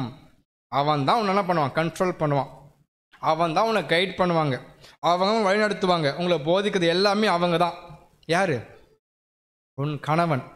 அப்படின்னா நம்ம என்ன புரிஞ்சுக்கூடாமல் பார்த்தீங்கன்னா, ஆண்டு கொள்வதற்கான ஆளுகை செய்வதற்கான அந்த ஒரு அதிகாரம் இயல்பாகவே யார் கொடுக்கப்பட்டிருக்கு? தலைமை ஸ்தானம் யார் கொடுக்கப்பட்டிருக்கு? புருஷனுக்கு கொடுக்கப்பட்டிருக்கு. எந்த மாற்று கருத்தும் இல்லை இல்லையா? அப்படின்னா தெளிவாக கொடுக்கப்பட்டிருக்கு, அவன் உன்னை ஆண்டு கொள்ளும். வசனம் தெளிவாக இருக்கு இல்லையா? அப்போ எந்த ஒரு மாற்று கருத்தும் இல்லை. ஆனால் அநேகர் எப்படி கையாளுறாங்க அப்படின்னு சகோதரர் சொல்கிறாருன்னா, இந்த பேரை வாசிக்கலாம் சிஸ்டர். புருஷனுடைய தலைமை நிலை ஆளுகையானது பெரும்பாலானவர்களின் விஷயத்தில் விழுகையின் காரணமாக சுயநலத்துடன் கூடிய ஆளுகையாகவும் அச்சம் கொடுக்கிறதும் வலுக்கட்டாயப்படுத்துகிறதுமான ஆளுகையாகவும் ஆகியுள்ளது. பாருங்க, அநேகர் நம்ம எப்படி இருக்கணும் பார்த்தோன்னா, விழுந்து போன நிலைமை காணப்படுவதனால அந்த தலைமைத்துவனுடைய புண்ணியத்தினுடைய அறிவு புரியாததுனால எப்படி பயன்படுத்துகிறாங்க அப்படின்னு பார்த்தோன்னா, நாங்கள் தான் தலைமை ஸ்தானம் இல்லையா அப்படின்ற அந்த அதிகாரத்தை எப்படி பயன்படுத்துகிறாங்க பார்த்தீங்கன்னா, விழுகையின் காரணமாக எப்படி பயன்படுத்துகிறாங்கன்னா, சுயநலமாக தன்னுடைய தேவைகளுக்காக தன் மனைவி என்ன பண்ணுற, எனக்கு கீழ் நீங்கள் பாரு, வசனம் காமிக்குது பாரு, எப்படி டிஸ்பிளே பண்ணுறாங்க பாருங்க. வசனம் என்ன சொல்றது புரிஞ்சிக்கல. ஆண்டு கொள்ள ஒன்று அந்த ஆளுகை திறமையை கொடுக்கப்பட்டது உண்மைதான். அது எப்படி கையாளுன்ற முறைகள் தெரியாதனால எப்படி பேசுகிறாங்க, அவங்க சுயநலத்தோடு பண்ணுறாங்க. அதேமாரி மற்ற பயமுறுத்துகிற மாதிரி அந்த கணவன் வீட்டுக்கு வரும்போது கப்பு சிப்புன்னு பார்த்துருக்கீங்களா? நம்ம வீட்டில் இருக்காது, சத்தம் எப்பவுமே இருக்குன்னு தான். ஆனால் சில வீட்டில் கிராமத்தில் பாருங்களேன், ஒரு தலையை வராருனாக்கா அப்படியே கால் நீட்டிருப்பாங்க, ஒரு பாட்டி காலை மடிக்குவாங்க. கேட்டால் அது பையன் போகிறான். இது நான் பார்த்துருக்கேன். நான் போனேன், ஒரு வயசான பாட்டி காலிட்டு உட்காந்துட்டு பேசிக்கிறாங்க. நான் எதுக்கோ போகிறேன், காலை மடிக்கினாங்க. நானே கேட்டேன், என்னன்னா பையன் போனால் அப்படி தான் இருக்கணும் ஒழுங்குன்றாங்க. அந்த பாட்டி சொல்கிறாங்க, ஏன்னா பாரம்பரியம் பாருங்கள், அது கரெக்டு தான். ஆனால் எப்படி பயன்படுத்துகிறாங்கனாக்கா அவங்க அடிமைக்குள்ளே கொண்டு போகிற மாதிரி. நான் தான் தலைமை, எனக்கு கீழே என் மனைவி, நான் சொல்ல தான் கேட்கணும். வசனம் சொல்லுறது பாரு, அப்படி சுயநலமாக திங்க் பண்ணக்கூடாது. அது தலைமைத்துவம் கிடையாது. கிறிஸ்து யார் நமக்கு தலை, சபைக்கு. அப்படியே பயன்படுத்துறாரு, நம்மளை கொடூரமாச்சு பண்ணுறாரா, சுயநலமாக சேவிக்கிறாரா? அன்பு, அக்கறை, பாசம், விழுந்து போனால் தூக்கி விடுற தன்மை இருக்குல்ல, அந்த அக்கறை நமக்கு வரணும். அதை சொல்கிறேன், சொந்த புருஷன் எப்படி இருக்காரு அந்த மாதிரி தான் இருக்கணும். எப்படின்னா மனைவிகள் அன்பு கூற வேண்டும். யாரு? கணவன்மார்கள் நம்ம என்ன பண்ணணும், மனைவிகளும் அன்பு கூறணும். சொந்த சரீரமாக பாவித்து, நான் வேறு அவங்க வேறு இல்லைன்ற வசனம் சொல்லுதுன்னா அப்படியே கீழ்ப்படியணும். அப்படின்னா 2 பேர் இல்லை, ஒருவர். நீ என் எலும்பிலும் எலும்பும் அப்படின்னாதுங்க, எனக்குள்ளேருந்து எடுக்கப்பட்டபடியால் அவள் மனுஷியன்ற. அப்படின்னா 2 பேரும் ஒரே விஷயத்தில் இருக்கிறோம். எப்படின்னா உடன்படிக்கையின் ஜீவத்தில் திருமணம் ஆனப்பட்டதுக்கு அப்புறம் 2 பேர் வெவ்வேறு இல்லை, ஒன்றாக மாற்றப்படுகிறோம். அப்புறம் என்ன பண்ண முடியும்? சரியாக ஒரு சரீரத்தை கைட் பண்ணணும். தலைஸ்தானம் இருக்கு இல்லையா, அது என்ன பண்ணும்? கரெக்டாக தன்னை சரீரத்தை கைட் பண்ணுதா, அந்த பொசிஷன் தான் இருக்குன்னு சொல்கிறாரு. அடுத்து பாருங்க சிஸ்டர். உண்மையில் சிலர் தங்களுடைய சுயநலமான அடக்குமுறையை நியாயப்படுத்துவதற்கென இந்த வசனத்தையே பயன்படுத்துகிறார்கள். எதுக்கெல்லாம் வசனம் பயன்படுத்துறாங்க பாருங்க. சுயநலமா மனைவி கேட்டாக்கா இங்க போற வசனத்துல போட்டு ஆதியாகமத்துல அவன் உன்னை ஆண்டு கொள்ளும். அப்ப நான் எனக்கு தான் ஆளு கொடுக்கப்பட்டிருக்கு, நீ எகுதி பேசிட்டு இருக்கீங்க, அமைதியாக. அந்த விஷயத்துக்கு கம்பேர் பண்ண சொல்ல வரல. அது ஒரு டிவைன் அரேஞ்ச்மெண்ட், அது ஒழுங்கு, அது சரியாக பக்குவம் உள் வாங்கினா பண்ணணும். புருஷமார்களே சரியாக பயன்படுத்தும் சொல்லப்பட்டிருக்கு. அடுத்து பார்க்கும் பொழுது எதுக்காக சொல்லப்பட்டிருக்கு, எந்த வசனம் சொல்கிறாங்கன்னா இந்த வசனம் தான். உன் ஆசை ஒரு புருஷனை பட்டிருக்கு. அப்போனா புருஷன் கூட இருக்கணும், அவர் தான் நம்மளை என்ன பண்ணுவாங்களாம், ஆண்டு கொள்ளுவார். அப்போனா எல்லா விதமான வழிநடத்துதலும் பொறுப்பும் கடமைக்கு இருக்குது. அப்புறம் அந்த ஆளுக்கு எப்படி பயன்படுத்துன்ற புரிதல் இருக்கணும். அப்படின்னா தலைமைத்துவம் என்ன, அது எப்படி புரிஞ்சுக்கிறது அப்படின்னு கன்ஃபார்ம் பண்ணுறதுக்கு நம்ம யாரை கொண்டு வரலாம்னா பிதாவாகிய தேவன், கர்த்தராகிய இயேசு. அவர் 2 பேருடைய தலைமை ஸ்தானம் இருக்கு இல்லையா, அதை புரிஞ்சிட்டோம்னாக்கா நம்ம அப்ளை பண்ண முடியும். இந்த பேரை வாசன சிஸ்டர். அப்படியானால் தலைமைத்துவத்தின் ஸ்தானம் என்பது எதை குறிக்கின்றது என நாம் கேட்கலாம். யெகோவா தேவனுக்கும் கிறிஸ்துவுக்கும் இடையிலான உறவில் உள்ள தலைமைத்துவத்தின் பூரண விளக்கத்தினால் உண்டாகின்றதாய் காணப்படுகின்றது. ஒருவரில் சட்டத்தை இயற்றும் தன்மையும் மற்றவரில் பிரதிநிதி என நிறைவேற்றுவதற்குரிய வல்லமையும் காணப்படுகிறது. பாருங்க, யெகோவா தேவனுக்கும் கிறிஸ்துவுக்கும் இடையிலான உறவில் உள்ள தலைமைத்துவத்தினுடைய அந்த பூர்ண விளக்கத்தெல்லாம் பண்ண சொல்லப்படுது. எப்படின்னா ஒருத்தர் என்ன பண்ணுறாங்க, சட்டத்தை இயற்றார். யார்? பிதாவாகிய தேவன். அந்த சட்டத்தை ஏற்றுக்கொண்டு யார் கீழ்ப்படுகிறான்னா கர்த்தராகிய இயேசு கிறிஸ்து. எப்படி அந்த உறவு, அந்த கம்யூனிகேஷன் பாருங்கள், இதுதான் தெய்வீக ஒழுங்குக்குட்பட்டது. அவர் சொல்கிறாருன்னா இவர் கேட்குறாரு. அப்போ தலை யாருன்னா இயேசு கிறிஸ்து, பிதாவாகிய தேவன். அப்போ தலை சரியாக கைட் பண்ணுறாங்க. அந்த வார்த்தையை உள் வாங்கி அதை வெளிப்படுத்தி காட்டுறாரு யாருன்னா கர்த்தர் இயேசு. இந்த மாதிரி யாருக்கு இருக்கணுமா, கணவன் மனைவி இருக்கணும் சொல்லி கொடுக்குறாரு. ஆனால் முதலாவது நாம் கேட்பது என்னவெனில், தலைமைத்துவத்திற்கான இந்த ஒழுங்கானது பெண் இனத்தினின்று வேறுபட்டுள்ள ஆண் இன வகுப்பாருக்கு இயல்பாய் உள்ள ஒன்றா? ஃபர்ஸ்ட் क्वेश्चन பிரதர் சிஸ்டர்ஸ், நம்ம என்ன கேட்குறோம் அப்படின்னு பார்த்தீங்கன்னா, தலைமைத்துவத்திற்கான அந்த ஒழுங்கானது பெண் இனம் இருக்கு இல்லையா, பெண் இனத்திலிருந்து வேறுபட்ட ஒன்றா, அல்லது கேள்வி கேட்குறாரு, பெண் இனம் இருக்கு இல்லையா அதிலிருந்து ஆண் வகுப்பாருக்கு இயல்பாக ஏற்பட்ட ஒன்றா, அல்லது புருஷனுக்கும் மனைவிக்கும் இடையிலான ஒருவருக்கு மாத்திரமே பொருந்துமா அப்படின்னு கேள்வி கேட்குறாரு. கேள்வி புதுங்களா? இந்த தலைமைத்துவன்றது பெண் என்றது ஒரு பாலினம், ஆண் ஒரு பாலினம், இதிலிருந்து வேறுபட்ட ஒன்றா, அல்லது கணவன் மனைவி மட்டுமா அப்படின்னு கேள்வி கேட்குறாரு. 2 பேருக்கு மட்டுமா? ஒரு பதில், முதலாவது காரியமே உண்மை. ஃபஸ்ட்டு ஆண் என்பது ஒரு பாலினம், அவங்க வேறு, அதுலேருந்து வேறுபட்ட ஒன்று யாருன்னா ஆண், அவங்க தலைமை ஸ்தானம். இது குடும்பத்தில் மட்டும் 4 சோத்துக்குள்ளே கிடையாது, இது தெய்வீக ஒழுங்கு. பெண் இனத்தாருக்கு அப்பாற்பட்ட யாருன்னா ஆண் இனத்தார், அவங்களுக்கு கொடுக்கப்பட்ட தலைமை ஸ்தானம் புரிஞ்சிக்க முடியுது. அப்போ தெளிய வசனம் போட்டிருக்கு 1 Corinthians 11:3 நீங்கள் அதை படித்து பார்த்துக்குங்க. அப்போ நம்ம கன்ஃபார்ம் பண்ணிக்கணும், தேவன் கிறிஸ்து எப்படி அவங்க உள்ள அந்த கம்யூனிகேஷன், அன்பு, அக்கறை, பாசம், சட்டத்தை ஏற்றப்படும் பொழுது அவர் ஒபே பண்ணி கீழ்ப்படிந்து நடைமுறைப்படுத்துகிறாரோ அதே போல் யார் பண்ணணும்? சபையாகிய கணவனாக அழைக்கப்பட்ட நாம் என்ன பண்ணுறோம்? ஏற்படுத்துகிற விஷயம் இருக்கு இல்லையா, அது யார் அப்படி செய்யணும்?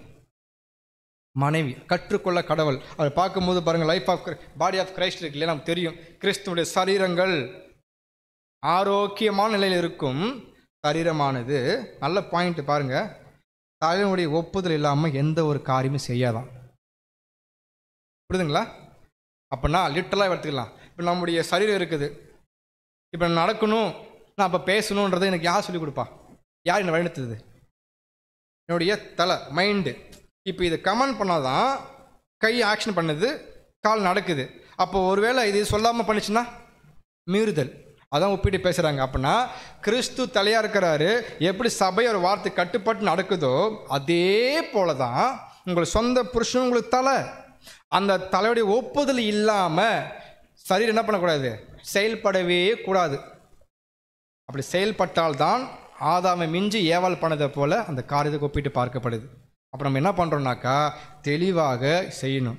எப்படி இப்போ செய்ய முடியும்னாக்கா, வேதாகமத்தினுடைய சத்தியங்களோடு கணவனும் சரி புருஷனும் சரி இசைந்து காணப்பட்டால், சத்தியத்துக்குள்ளே இருந்தால் மட்டும்தான் கணவனுடைய வேலையை கணவன் செய்வார், சகோடைய வேலையை சகோதரி செய்வாங்க. அப்போ தலைமை ஸ்தானம் என்பது, ஆளுகை என்பது அடிமைக்குள்ளே கொண்டு போகிறதில்ல, அதை சரியாக அவங்கள வழிநடத்தி ஒரு புது சிஸ்டியை மாற்றி கொண்டு வரக்கூடிய மிகப்பெரிய ஒர்க்கு. ஆண்டு கொள்ளுவான்னாக்கா ஒரு ராஜா இருக்கிறாரு, நாட்டை ஆள்றா பண்ணுவாங்க, சரியாக திட்டம் தீட்டி மக்களுக்கு ஆசிரத்தை கொண்டு போதே ஒரு வேலை. அதே மாதிரி தன்னுடைய சரியமாக இருக்கக்கூடிய மனைவி கிட்ட புது சிருஷ்டியை உருவாவதற்கு என்ன சப்போர்ட் பண்ணுமோ சப்போர்ட் பண்ணி அவனை கொண்டு வரணும். அப்படி ஆளுகை செய்ய வேண்டியது அவசியமாக இருக்குது. அதை தான் கர்த்தர் இயேசு பண்ணுறாங்க. தலையாந்து நம்ம என்ன பண்ணுறாங்க? சபையாக கூட்டி சேர்க்கிறார். அதே நாம் என்ன பண்ணணும்? லிட்டரலாக இந்த பூமியிலேருந்து என் மனைவி என்ன பண்ணணும்? உருவாக்கணும். அதுக்கு தான் கொடுக்கப்பட்டிருக்கு தலைமை ஸ்தானம். மற்றபடி நான் தான்ன்ற எண்ணமே இல்லை, கர்வம், பந்தா, பகட்டு எதுவுமே இருக்கக்கூடாது. என் மனைவி, என் சரீரம் அப்படின்ற எண்ணம் பாவிக்கப்படும் போது தான் நம்ம என்ன பண்ண முடியும்? சரியான தலைமைத்துவத்தை புரிஞ்சிக்க முடியுன்றதை பார்க்க முடியுது. அப்போ தலைமைத்துவம்னா என்னன்னு பார்த்தாச்சு, சகோதரிய நிலைப்பாடு பார்த்தாச்சு. அப்போ தேவன் என்ன பண்ண போகிறோம்? நமக்கு எதிர்பார்ப்பார். நான் கொடுத்த சத்தியம் இருக்கு இல்லையா, நீங்கள் என்ன பண்ணுங்க இதுக்கப்புறம் அது சரியா ஃபாலோ பண்ண வேண்டியது அவசியமாக இருக்குது. ஸோ இதான் நமக்கு இன்றைக்கான பாடம். தேவன் தாம் என்ன பண்ண நம்மளை ஆசீர்வதித்து வழிநடத்துவாராக. ஆமேன். பொறுமுறை கட்ட உங்களையும் இந்த சக்தி நடக்கிறதுக்கு தேவன் கிருபை செய்வாங்க. ஆமேன்.